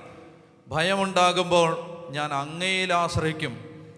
ആരുടെ വചനത്തെ ഞാൻ പ്രകീർത്തിക്കുന്നുവോ ആ ദൈവത്തിൽ നിർഭയനായി ഞാൻ ആശ്രയിക്കും. മനുഷ്യൻ എന്നോട് എന്ത് ചെയ്യാൻ കഴിയും? 2 തിമോത്തി 1 അധ്യായം. 2 Timothy chapter 2. 2 Timothy 2 Timothy chapter 1. 2 Timothy 1 അധ്യായം. തിമോത്തിയോസിന് എഴുതിയ 2-ാം ലേഖനത്തിൻ്റെ 1-ാമത്തെ അധ്യായം. 1-ാമത്തെ അധ്യായത്തിൽ ഈ അപ്പസ്തോലൻ പറയുകയാണ്. 1-ാം അധ്യായത്തിൻ്റെ 12-ാമത്തെ വാക്യം. ഇത് നിങ്ങൾക്ക് മനസ്സിലാകണമെങ്കിൽ അതിന് മുമ്പ് നിങ്ങൾ വായിക്കേണ്ടത് 2 തിമോത്തി 4-ാം അധ്യായത്തിൻ്റെ 9 മുതൽ വായിച്ചിട്ട് 9 മുതൽ 15 വരെ വായിച്ചിട്ട്, അല്ല 15 അത് ആ ഭാഗം ആമേൻ വരെ 18 വരെ വായിച്ചിട്ട് നമുക്ക് ഈ 1-12 വായിക്കാം. 2 തിമോത്തി 4:9 മുതൽ വായിച്ചേ. എൻ്റെ അടുത്ത് ആരോടാ പറയുന്നേ? പൗലോസ് അപ്പസ്തോലൻ ആരോട് പറയുന്നു? തിമോത്തിയോട് പറയുകയാണ്. തിമോത്തി മോനെ, നീ എൻ്റെ അടുത്ത് വേഗം എത്തിച്ചേരാൻ ഉത്സാഹിക്കണം. ഈ പൗലോസ് അപ്പസ്തോലൻ്റെ ടീമിൽ ഞാൻ മനസ്സിലാക്കുന്നതനുസരിച്ച് ഏതാണ്ട് 20ഓളം ആളുകളുണ്ട്. 20ഓളം. കൂടുതലേ ഉണ്ടാകാൻ സാധ്യതയുള്ളൂ, കുറയാൻ സാധ്യതയില്ല. അപ്പസ്തോലനായ പൗലോസ് 3 മിഷണറി യാത്രകൾ നടത്തി. ഈ 3 മിഷണറി യാത്രകൾ അദ്ദേഹം നടത്തുമ്പോൾ അദ്ദേഹം ഒറ്റയ്ക്കല്ല പോയത്. അദ്ദേഹത്തിൻ്റെ കൂടെ ഒരു ടീമുണ്ട്. എപ്പോഴും സുവിശേഷ വേല സംഘാത്മകമായ പ്രവർത്തനമാണ്, ഒറ്റയ്ക്ക് ചെയ്യാവുന്നൊരു കാര്യമല്ല. അതുകൊണ്ട് അദ്ദേഹത്തിൻ്റെ കൂടെ ടീമുണ്ട്, ഒരു കൂട്ടം ആളുകളുണ്ട്. അപ്പോൾ ഒരു പ്രത്യേക സാഹചര്യത്തിൽ എത്തിയപ്പോൾ അദ്ദേഹം തികച്ചും ഒറ്റപ്പെട്ടു. ആരും ഇല്ലാത്തൊരവസ്ഥ വന്നു. അതാണ് ഈ പറയുന്നത്, തിമോത്തിയോട് പറയുന്നത്. വായിക്കാം. എൻ്റെ അടുത്ത് വേഗം എത്തിച്ചേരാൻ ഉത്സാഹിക്കണം. എന്തെന്നാൽ ഈ ലോകത്തോടുള്ള ആസക്തി മൂലം ദേമാസ് എന്നെ വിട്ട്. ഈ ദേമാസ് പൗലോസിൻ്റെ കൂടെ വിശ്വസ്തനായിട്ട് നിന്നൊരാളാണ്. എന്നാൽ കുറച്ചുകൾ കഴിഞ്ഞപ്പോൾ ദേമാസിന് തോന്നി സുവിശേഷ വേല ചെയ്തുകൊണ്ട് വലിയ ഗുണമൊന്നുമില്ല, അതിനേക്കാളും നല്ലത് ലോകത്ത് പോയി ലോകപ്രകാരം ജീവിക്കാം എന്ന് പറഞ്ഞ് ദേമാസ് ഇത് പൗലോസിന് വലിയ മനോവേദന ഉണ്ടാക്കി. അതുകൊണ്ടാണ് അദ്ദേഹം ഇത് എഴുതുന്നത്. ഈ ലോകത്തോടുള്ള ആസക്തി മൂലം ദേമാസ് എന്നെ വിട്ട് തെസലോനിക്കായിലേക്ക് പോയിരിക്കുന്നു. ഇനി ക്രസ്കസ് ഗലാത്തിയിലേക്കും തീത്തോസ് ദൽമാത്തിയയിലേക്കും പോയി. അതായത് പല സ്ഥലത്തും ശുശ്രൂഷകളുണ്ട്, പല സ്ഥലത്തും സഭകൾ സ്ഥാപിക്കപ്പെട്ട് കഴിഞ്ഞു. അപ്പോൾ അവിടുത്തെ കാര്യങ്ങൾ നോക്കാനും അവിടെയുള്ള പ്രതിസന്ധികൾ പരിഹരിക്കാനും ടീമിലെ മറ്റംഗങ്ങളെ അങ്ങോട്ട് വിട്ടു. മനസ്സിലായോ? അപ്പോൾ അദ്ദേഹം പറയാണ്, ക്രസ്കസ് ഗലാത്തിയയിലേക്കും തീത്തോസ് ദൽമാത്തിയയിലേക്കും പോയി കഴിഞ്ഞു. ലൂക്ക മാത്രമേ എന്നോട് കൂടെ ഉള്ളൂ. ലൂക്ക ബൈ പ്രൊഫഷൻ ഒരു ഡോക്ടറായിരുന്നു. ലൂക്ക ഡോക്ടറായിരുന്നു. അപ്പോൾ ഡോക്ടർ മാത്രമേ ഉള്ളൂ കൂടെ, ബാക്കി എല്ലാവരും പോയി. അപ്പോൾ ലൂക്ക മാത്രമേ എൻ്റെ കൂടെ ഉള്ളൂ. മർക്കോസിനെ നീ കൂട്ടിക്കൊണ്ട് വരണം. മർക്കോസ് ഇടയ്ക്കൊന്ന് പോയായിരുന്നു. ഇടയ്ക്ക് മർക്കോസ് പിണങ്ങിപ്പോയതല്ല, മർക്കോസ് ഇടയ്ക്കൊന്ന് പോയി. കാരണമൊന്നും നിങ്ങൾ ഇനി അന്വേഷിച്ച് മെനക്കെടണ്ട. മർക്കോസ് ഇടയ്ക്ക് പൗലോസിന് ഭയങ്കര വിഷമം ഉണ്ടാക്കിയത്. മർക്കോസ് ഇടയ്ക്കൊന്ന് ഇട്ടിട്ട് പോയി. അപ്പോൾ അത് കാരണമാണ് ബർന്നബാസിനോട് പൗലോസ് തെറ്റിപ്പിരിയുന്നത്. മർക്കോസിൻ്റെ കാര്യം പറഞ്ഞ, അതായത് ഒരു ആവശ്യം വന്നപ്പോൾ നമ്മുടെ കൂടെ വരാതെ വേറെ വഴിക്ക് പോയവനെ ഇനി കൂടെ കൊണ്ടുകൊണ്ടാന്ന് പൗലോസ് പറഞ്ഞു. ബർന്നബാസ് പറഞ്ഞു അവൻ കൂടെ വരട്ടെ എന്ന് പറഞ്ഞു. അങ്ങനെ പൗലോസും ബർന്നബാസും തമ്മിൽ ഒരു അഭിപ്രായ വ്യത്യാസം ഉണ്ടായത് ആര് പേരില്ല? മർക്കോസിന്. അങ്ങനെ ബർന്നബാസ് പൗലോസിൻ്റെ ടീമിൽ നിന്ന് പിരിഞ്ഞു പോകുന്ന ഒരു ഭാഗമൊക്കെ നമ്മൾ വായിക്കുന്നുണ്ട്. അപ്പോൾ എന്ത് ചെയ്യണം? മർക്കോസിനെ നീ വിളിച്ചുകൊണ്ട് വരണം എന്ന് പറഞ്ഞാൽ ആരും ഇല്ല കേട്ടോ, അതായി പറയുന്നത്. മർക്കോസിനെ നീ കൂട്ടിക്കൊണ്ട് വരണം. ശുശ്രൂഷയിൽ അവൻ എനിക്ക് വളരെ പ്രയോജനപ്പെടും. തിക്കിക്കോസിനെ ഞാൻ എഫേസോസിലോട്ട് അയച്ചിരിക്കുകയാണ്. നീ വരുമ്പോൾ ഞാൻ ത്രോവാസിൽ കാർപ്പോസിൻ്റെ പക്കൽ ഏൽപ്പിച്ചിട്ട് പോകുന്ന എൻ്റെ പുറങ്കുപ്പായവും പുസ്തകങ്ങളും പ്രത്യേകിച്ച് തുകൽ ചുരുളുകളും വായിക്കാനും ഒന്നുമില്ല. മനസ്സിലായോ? തുകൽ ചുരുളുകൾ നീ കൊണ്ടുവരണം. ചെമ്പ് പണിക്കാരനായ അലക്സാണ്ടർ എനിക്ക് വലിയ ദ്രോഹം ചെയ്തു. കർത്താവ് അവൻ്റെ പ്രവൃത്തിക്ക് പ്രതിഫലം നൽകും. നീയും അവനെക്കുറിച്ച് കരുതലോടെ ഇരിക്കണം. കാരണം അവൻ നമ്മുടെ വാക്കുകളെ ശക്തിയോടെ എതിർത്തവനാണ്. എൻ്റെ ന്യായവാദങ്ങൾ ഞാൻ ആദ്യം അവതരിപ്പിച്ചപ്പോൾ ആരും എൻ്റെ പക്ഷത്തില്ലായിരുന്നു. എല്ലാവരും എന്നെ ഉപേക്ഷിച്ചു. ഇതാണ് പശ്ചാത്തലം. തിമോത്തിയോട് പറയാണ്, മോനെ ആരുമില്ല കൂടെ, ആരുമില്ല, എല്ലാവരും എന്നെ ഉപേക്ഷിച്ചു. എന്നിട്ട് അദ്ദേഹം പറയുകയാണ്, 12-ാമത്തെ വാക്യം വെച്ച് 2 തിമോത്തി 1:12, ഇക്കാരണത്താലാണ് ഞാനിവയെല്ലാം സഹിക്കുന്നത്, ഞാൻ അതിൽ ലജ്ജിക്കുന്നില്ല. എന്തെന്നാൽ മുട്ടയിൽ നിന്ന് വായിക്കണതൊക്കെ മുട്ടയിൽ നിന്ന് വായിക്കേണ്ടതാണ്. ഇതെല്ലാം ഈ പ്രയാസം എല്ലാം ഈ പാവത്തിൻ്റെ മനസ്സിൽ കിടക്കുക. ഈ പ്രയാസം ദയമാസ് വിട്ടുപോയി, ലൂക്ക മാത്രമേ ഉള്ളൂ. ബാക്കി ടീം അംഗങ്ങളെ ഓരോ സഭയിലോട്ട് വിട്ടിരിക്കുന്നു. എനിക്കാണെങ്കിൽ നല്ല തണുപ്പാണ്, പുറങ്കുപ്പായവും തുകൽ ചുരുളും ഒന്നും ഞാൻ എടുത്തിട്ടുമില്ല. പിന്നെ ആരുമില്ല, എല്ലാവരും എന്നെ ഉപേക്ഷിച്ചു. എന്നിട്ട് അദ്ദേഹം പറയുകയാണ്, ഇക്കാരണത്താൽ ആണ് ഞാൻ ഇതെല്ലാം സഹിക്കുന്നത്. എന്താ കാര്യം? ഞാനതിൽ ലജ്ജിക്കുന്നില്ല. എന്തെന്നാൽ ആരിലാണ് ഞാൻ വിശ്വാസം അർപ്പിച്ചിരിക്കുന്നതെന്ന് എനിക്കറിയാം. ആരിലാണ് ഞാൻ വിശ്വാസം അർപ്പിച്ചിരിക്കുന്നതെന്ന് എനിക്കറിയാം. എന്നെ ഭരമേൽപ്പിച്ചിരിക്കുന്നവയെല്ലാം ആ ദിവസം വരെയും ഭദ്രമായി കാത്തു സൂക്ഷിക്കാൻ അവന് കഴിയുമെന്ന് എനിക്ക് പൂർണ്ണ ബോധ്യമുണ്ട്. ആരെൻ്റെ കൂടെ ഇല്ലെങ്കിലും നിങ്ങൾക്കിത് മനസ്സിലാവത്തില്ല. ഇത് സുവിശേഷ വില ചെയ്യുന്നവനും മനസ്സിലാവും. മനസ്സിലായോ? നിങ്ങൾക്കിത് പെട്ടെന്ന് ഇതിൻ്റെ ഗ്രാവിറ്റി പിടികിട്ടത്തില്ല. അതായത് ഓരോ സന്ദർഭങ്ങളിൽ ഓരോരുത്തരായിട്ട് ഉപേക്ഷിച്ച് പോകുമ്പോൾ അപ്പസ്തലൻ പറയാണ്, എനിക്ക് പേടിയില്ല, എനിക്ക് സങ്കടമില്ല, എനിക്ക് നല്ല ഞെരുക്കമുണ്ട്. എന്താ കാര്യം എന്നറിയാമോ? ഇക്കാരണത്താലാണ് ഞാനിപ്പോൾ ഇവയെല്ലാം സഹിക്കുന്നത്. ഞാൻ അതിൽ ലജ്ജിക്കുന്നില്ല. എന്തെന്നാൽ ആരിലാണ് ഞാൻ വിശ്വാസം അർപ്പിച്ചിരിക്കുന്നതെന്ന് എനിക്കറിയാം. എന്നെ ഭരമേൽപ്പിച്ചിരിക്കുന്നവയെല്ലാം ആ ദിവസം വരെയും ഭദ്രമായി കാത്തു സൂക്ഷിക്കാൻ അവന് കഴിയുമെന്ന് എനിക്ക് പൂർണ്ണ ബോധ്യമുണ്ട്. പറഞ്ഞേ ഹല്ലേലൂയ. അപ്പം ഇതാണ് ആ ബോധ്യം. അതായത് എന്നെ ദൈവം ഒരു കാര്യം ഏൽപ്പിച്ചിട്ടുണ്ടെങ്കിൽ അത് പൂർത്തിയാക്കാൻ എൻ്റെ ദൈവത്തിന് കഴിയും. ആരില്ലെങ്കിലും നിങ്ങൾക്ക് ഒത്തിരി ഒറ്റപ്പെടൽ അനുഭവിക്കുന്ന മനുഷ്യരുണ്ടാവും. ഒറ്റപ്പെടൽ ഒത്തിരി പ്രയാസം. ആരുമില്ല, മക്കൾ ഉപേക്ഷിച്ചു, മക്കൾ വിളിക്കുന്നില്ല, പിന്നെ മാതാപിതാക്കന്മാർ ഗവനിക്കുന്നില്ല, അപ്പനും അമ്മയ്ക്കും തമ്മിലടിക്കാനേ സമയമുള്ളൂ, അവർ ഞങ്ങളുടെ കാര്യം നോക്കുന്നില്ല. ഇനി അതല്ലെങ്കിൽ ബന്ധുക്കളൊന്നുമില്ല. അങ്ങനെ ഒറ്റപ്പെടൽ അനുഭവിക്കുന്ന കുടുംബങ്ങൾ എന്നോട് സംസാരിച്ചിട്ടുണ്ട്. ഭർത്താവിൻ്റെ ഭാഗത്തുനിന്നും ആരുമില്ല, ഭാര്യയുടെ ഭാഗത്തുനിന്നും ബന്ധുക്കളുടെ ബന്ധുബലവും സഹായമൊന്നുമില്ല. ഇവർ ചില സ്ഥലങ്ങളിലൊക്കെ ചെല്ലുമ്പോൾ ചിലർ എന്താണെന്നറിയാം, നാട്ടുകാരും അയൽവക്കക്കാരെല്ലാം ഉപദ്രവിക്കും. ഇവരുടെ കാര്യം പറയാൻ ആരുമില്ല, കാരണം അവരവിടെ ഒറ്റപ്പെട്ട് താമസിക്കുന്നവരാണ്. ഇങ്ങനെയൊക്കെയുള്ള കുടുംബങ്ങളുണ്ട്. അപ്പോൾ പറയുകയാണ്, അദ്ദേഹം പറയുകയാണ്, ഇങ്ങനെ ഈ ഞെരുക്കങ്ങളുടെ എല്ലാം നടുവിൽ നിങ്ങൾ മനസ്സിലാക്കേണ്ടത്, നമ്മളെ വിളിച്ചവനും നമ്മളെ സ്നേഹിച്ചവനും നമുക്ക് വേണ്ടി ജീവൻ തന്നവനും നമ്മളെ സ്വന്തം പുത്രൻ്റെ ജീവന് തുല്യം വിലയിട്ട് കണ്ടവനുമായ ദൈവം നമ്മളെ കാത്തു സൂക്ഷിക്കും. ഉറപ്പാണ്. ആ ഉറപ്പ് നമ്മൾ ഏറ്റെടുക്കണം. കുറേ കാര്യങ്ങളുണ്ട് ഇനി. ഉറപ്പ്. അപ്പോൾ ആദ്യം ഈ ഉറപ്പൊന്ന് രൂപപ്പെടട്ടെ. എൻ്റെ ദൈവം നല്ലവനാണ്, അവിടുന്ന് എന്നെ കാത്തു സൂക്ഷിക്കുമെന്ന് എനിക്ക് പൂർണ്ണ ബോധ്യം ഉണ്ട്. മറ്റൊരു വചനം എന്നെ വളരെയധികം സഹായിച്ചിട്ടുള്ള മറ്റൊരു സങ്കീർത്തനമാണ് 3-ാം സങ്കീർത്തനം. 3-ാം സങ്കീർത്തനം ഇത് രാത്രിയിൽ ഉറക്കം കിട്ടാത്തവർക്ക് ഉറങ്ങാൻ സഹായിക്കുന്ന ഒരു മരുന്നാണ് 3-ാം സങ്കീർത്തനം. ഉറക്കം കിട്ടുന്നില്ലെങ്കിൽ 2-3 തവണയൊന്ന് വായിച്ചിട്ട് കിടന്നാൽ ഒരുമാതിരിപ്പെട്ടവരൊക്കെ ഉറങ്ങും. പിന്നെ അങ്ങനെ ഉറക്കം പറ്റാത്തവർ എൻ്റെ ധ്യാനം കൂടാൻ വന്നാൽ മതി, ഞാൻ പ്രസംഗിക്കുമ്പോൾ ഉറങ്ങിക്കോളും. തീരെ ഒരു നിവൃത്തിയില്ലാത്തവർ പറഞ്ഞേ ഹല്ലേലൂയ. അപ്പോൾ അതുകൊണ്ട് 3-ാം സങ്കീർത്തനം വായിക്കാം. 3-ാം സങ്കീർത്തനം 1 മുതൽ. കർത്താവേ, എൻ്റെ ശത്രുക്കൾ അസംഖ്യമാണ്, അനേകർ എന്നെ എതിർക്കുന്നു. ദൈവം അവനെ സഹായിക്കുകയില്ല എന്ന് പലരും അവനെക്കുറിച്ച് പറയുന്നു.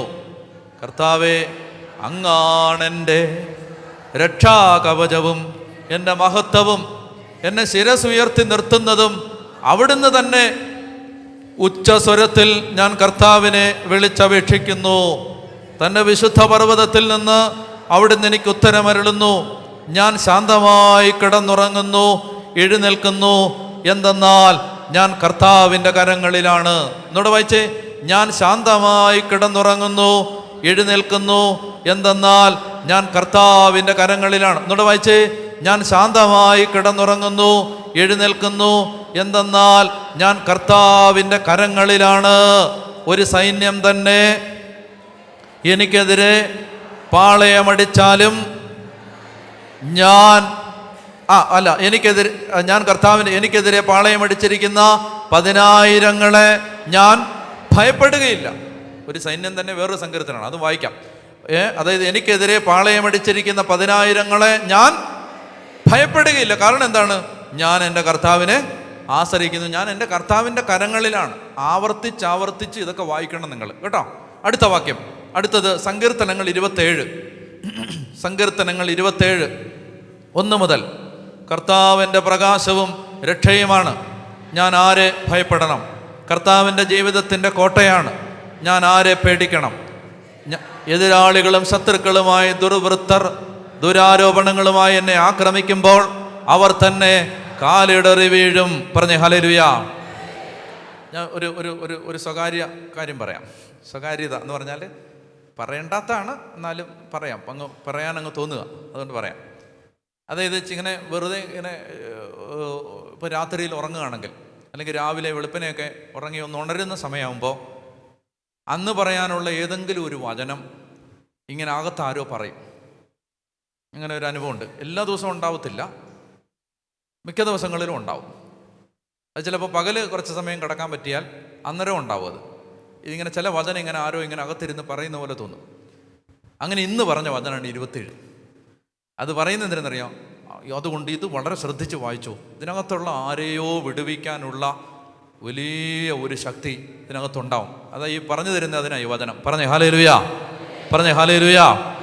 സങ്കീർത്തനം 27 വായിച്ചോ.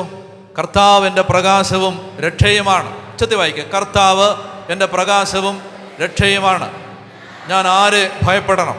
കർത്താവിൻ്റെ ജീവിതത്തിൻ്റെ കോട്ടയാണ്, ഞാൻ ആരെ പേടിക്കണം? എതിരാളികളും ശത്രുക്കളുമായി ദുർവൃത്തർ ദുരാരോപണങ്ങളുമായി എന്നെ ആക്രമിക്കുമ്പോൾ അവർ തന്നെ കാലിടറി വീഴും. ഒരു സൈന്യം തന്നെ എനിക്കെതിരെ പാളയമടിച്ചാലും എൻ്റെ ഹൃദയം ഭയമറിയുകയില്ല. എനിക്കെതിരെ യുദ്ധമുണ്ടായാലും ഞാൻ ആത്മധൈര്യം വെടിയുകയില്ല. നിങ്ങൾ മനസ്സിലാക്കുന്നുണ്ട്? ഇതൊക്കെ ഈ ദാവീദ്, ഇങ്ങോട്ട് കേട്ടെ, ദാവീദിന് സങ്കീർത്തനം ഉണ്ടായത് എങ്ങനെയാണെന്നറിയാം?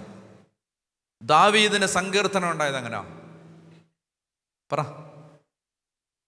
ദാവീദിന് സങ്കീർത്തനം ഉണ്ടായത് ദാവീദിന് സങ്കടം ഉണ്ടായോണ്ടാണ്. ശരിയല്ലേ പറഞ്ഞേ? ദാവീദിന് സങ്കീർത്തനം. ഇപ്പം ഈ ഒരു സൈന്യം തന്നെ എനിക്കെതിരെ പാളയം അടിച്ചാലും എൻ്റെ ഹൃദയം ഭയം അറിയത്തില്ല എന്നൊക്കെ ഇങ്ങനെ പറയുന്നതേ പേപ്പർ പേനയെടുത്ത് രാത്രിയുടെ യാമങ്ങളിൽ റൊമാൻറ്റിക് ആയിട്ടിരുന്ന് എഴുതിയതല്ലിത്. പിന്നെ മെഴുകുതിരിയൊക്കെ കത്തിച്ച് വെച്ചിട്ട് കാൻഡിൽ ലൈറ്റിൽ മദ്യമൊക്കെ ഒഴിച്ച് വെച്ചിട്ട്, അല്ല കട്ടൻ കാപ്പി ഒഴിച്ച് വെച്ചിട്ട് രാത്രിയിലിരുന്ന് വളരെ ഇങ്ങനെ ധ്യാനിച്ച് നിലാവെളിച്ചത്തെ നോക്കി ചന്ദ്രനെ നോക്കി ആകാശം നോക്കി എഴുതിയ കവിതകളൊന്നും അല്ലിത്. ഇതൊക്കെ ആ മനുഷ്യൻ ജീവിതത്തിൽ സ്പോണ്ടേനിയസ് ആയിട്ട് പാടിയതാണ്. പാടിയത് പിന്നീട് എഴുതി വെച്ചതാണ്. ഇത് ശരിക്കും സങ്കീർത്തനം ഉണ്ടായത് മുറിക്കകത്തിരുന്ന് കവിത എഴുതുന്ന പോലെ എഴുതി ഉണ്ടാക്കിയതല്ല ഇത്. മറിച്ച് ഇത് എപ്പോഴാണ് പാടിയേ? ഒരു സൈന്യം, സാവൂളിൻ്റെ സൈന്യം പിടിക്കാൻ വന്ന് ചുറ്റിനും നിൽക്കുമ്പോഴാണ് ഇത് പാടുന്നത്. ഒരു സൈന്യം തന്നെ എനിക്കെതിരെ പാളയമടിച്ചാലും എൻ്റെ ഹൃദയം ഭയം അറിയത്തില്ല. അപ്പോൾ സങ്കീർത്തനം ഉണ്ടായത് എന്തുകൊണ്ടാണ്? സങ്കടം ഉണ്ടായതുകൊണ്ടാണ്. സങ്കീർത്തനം ഉണ്ടായത് എന്തുകൊണ്ടാണ്? ഒന്നുകൂടെ പറ. സങ്കീർത്തനം ഉണ്ടായത് എന്തുകൊണ്ടാണ്? സങ്കടം ഉണ്ടായതുകൊണ്ടാണ്. അപ്പോൾ സങ്കടം ഉണ്ടെങ്കിൽ എന്തുണ്ടാവും? സങ്കീർത്തനം ഉണ്ടാവും. സങ്കീർത്തനം ഉണ്ടായതുകൊണ്ട് ആർക്കാ ഗുണം? ദാവീദ് സങ്കീർത്തനം എഴുതിയോണ്ട് ആർക്കാ ഗുണം? സങ്കടമുള്ള നമുക്കാണ് ഗുണം. മനസ്സിലായല്ലോ? സങ്കടകാലത്ത് അത് നമ്മളെ ആശ്വസിപ്പിക്കുന്നു. അങ്ങേർക്ക് സങ്കടം ഉണ്ടായതുകൊണ്ട് അങ്ങേർക്ക് സങ്കീർത്തനം ഉണ്ടായി. ആ സങ്കീർത്തനം ആർക്ക് ഗുണപ്പെട്ടു? നമുക്ക് ഗുണപ്പെട്ടു. അതുകൊണ്ടൊരു ദൂത് പറയാം. ഇന്ന് അമ്മേ, നിനക്ക് സങ്കടം ഉണ്ടെങ്കിൽ നാളെ അത് നിന്റെ മക്കളുടെ സങ്കീർത്തനങ്ങളായിട്ട് മാറും. ഇന്നത്തെ നിന്റെ സങ്കടം നാളത്തെ, ഞാൻ പറഞ്ഞല്ലോ, കഠിനമായ വേദനകളിലാണ് പല വചനവും മനസ്സിലായത്. ആ വചനം മനസ്സിലായതുകൊണ്ടാണ് അത് നിങ്ങളോട് പറയുമ്പോൾ അത് നിങ്ങളെ തൊടുന്നത്. അത് നിങ്ങൾക്ക്, എൻ്റെ സങ്കടം നിങ്ങൾക്ക് സങ്കീർത്തനമായി. മനസ്സിലായോ? പറഞ്ഞേ ഹല്ലേലൂയ. അതായത് നമുക്ക് പ്രയാസങ്ങൾ ഉണ്ടാകുമ്പോൾ ഉടനെ വിഷമിക്കരുത്. ഇത് ആരെയോ ദൈവം, അപ്പോസ്തലൻ പറയുന്നുണ്ട് 2 കൊരിന്തോസിൽ, സമയമില്ലാത്തതുകൊണ്ട് വായിക്കുന്നില്ല. എൻ്റെ ക്ലേശങ്ങളിലൂടെ ദൈവം ഞങ്ങളെ വിട്ടത് ഞങ്ങൾ നിങ്ങളെ ആശ്വസിപ്പിക്കാൻ വേണ്ടിയിട്ടാണ്. ഞങ്ങളെ ദൈവം ക്ലേശങ്ങളിലൂടെ വിട്ടത് ഞങ്ങൾ നിങ്ങളെ ആശ്വസിപ്പിക്കാം. 2 കൊരിന്തോസ് 1-ാം അധ്യായം വായിച്ചാൽ മതി, വീട്ടിൽ ചെന്നിട്ട് വായിച്ചാൽ മതി. അപ്പോൾ ഈ സങ്കീർത്തനങ്ങളെല്ലാം എഴുതപ്പെട്ടത് ദാവീദിൻ്റെ സങ്കടകാലങ്ങളിലാണ്. അവിടെ ഈ മനുഷ്യൻ പറയുകയാണ്, ഒരു സൈന്യം വന്നിങ്ങനെ പാളയമടിച്ച് നിൽക്കുമ്പോൾ അയാൾ പറയുകയാണ്, ഒരു സൈന്യം തന്നെ എനിക്കെതിരെ പാളയമടിച്ചാലും എൻ്റെ ഹൃദയം ഭയം അറിയുകയില്ല. ട്രസ്റ്റ്. പിടികിട്ടിയോ? പെട്ടെന്ന് 5 മിനിറ്റ് കൊണ്ടൊരു കാര്യം കൂടെ പറയാം. ശ്രദ്ധിച്ച് കേൾക്കുക. അതിനൊന്നും വായിക്കണ്ട, ശ്രദ്ധിച്ചെന്നെ കേട്ടാൽ മതി. എന്തെന്നറിയാമോ?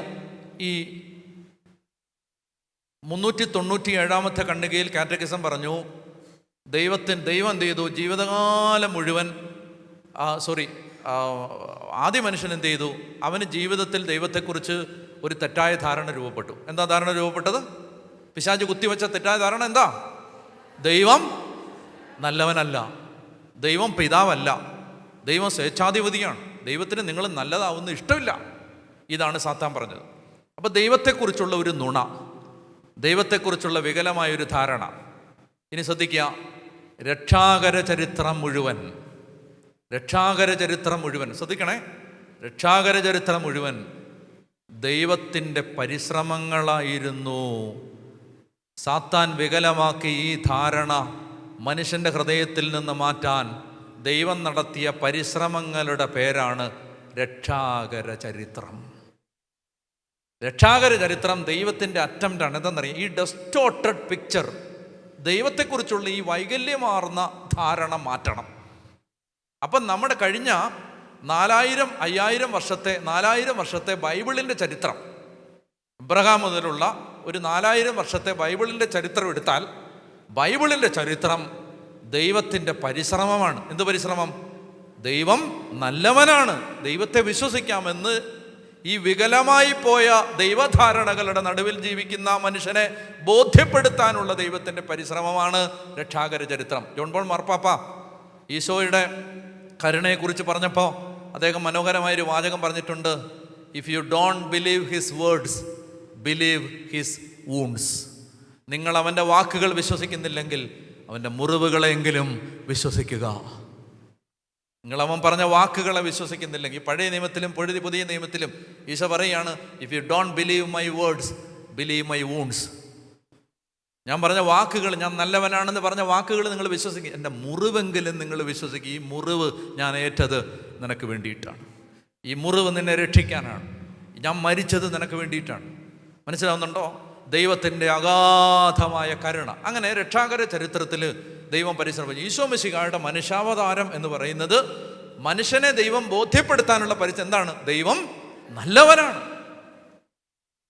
ദൈവത്തിൻ്റെ അടുത്ത് നിങ്ങൾ പോകാൻ പേടിക്കേണ്ട കാര്യമില്ല. ദൈവം നിങ്ങളെ സ്നേഹിക്കുന്നു, കരുണാമയനാണ്. അവിടുന്ന് തന്നെ ബലിയർപ്പിച്ച് നിങ്ങളെ സ്നേഹിച്ച ദൈവമാണ്. ഇനി ഇത് ഈശോ വന്ന് പറഞ്ഞു, അപ്പസ്തോലന്മാരത് പറഞ്ഞു. പിന്നീട് സഭയുടെ ചരിത്രം പഠിച്ചാൽ, സഭയുടെ ചരിത്രത്തിൽ പല പാഷണ്ഡതകളിലൂടെ പിശാച് വീണ്ടും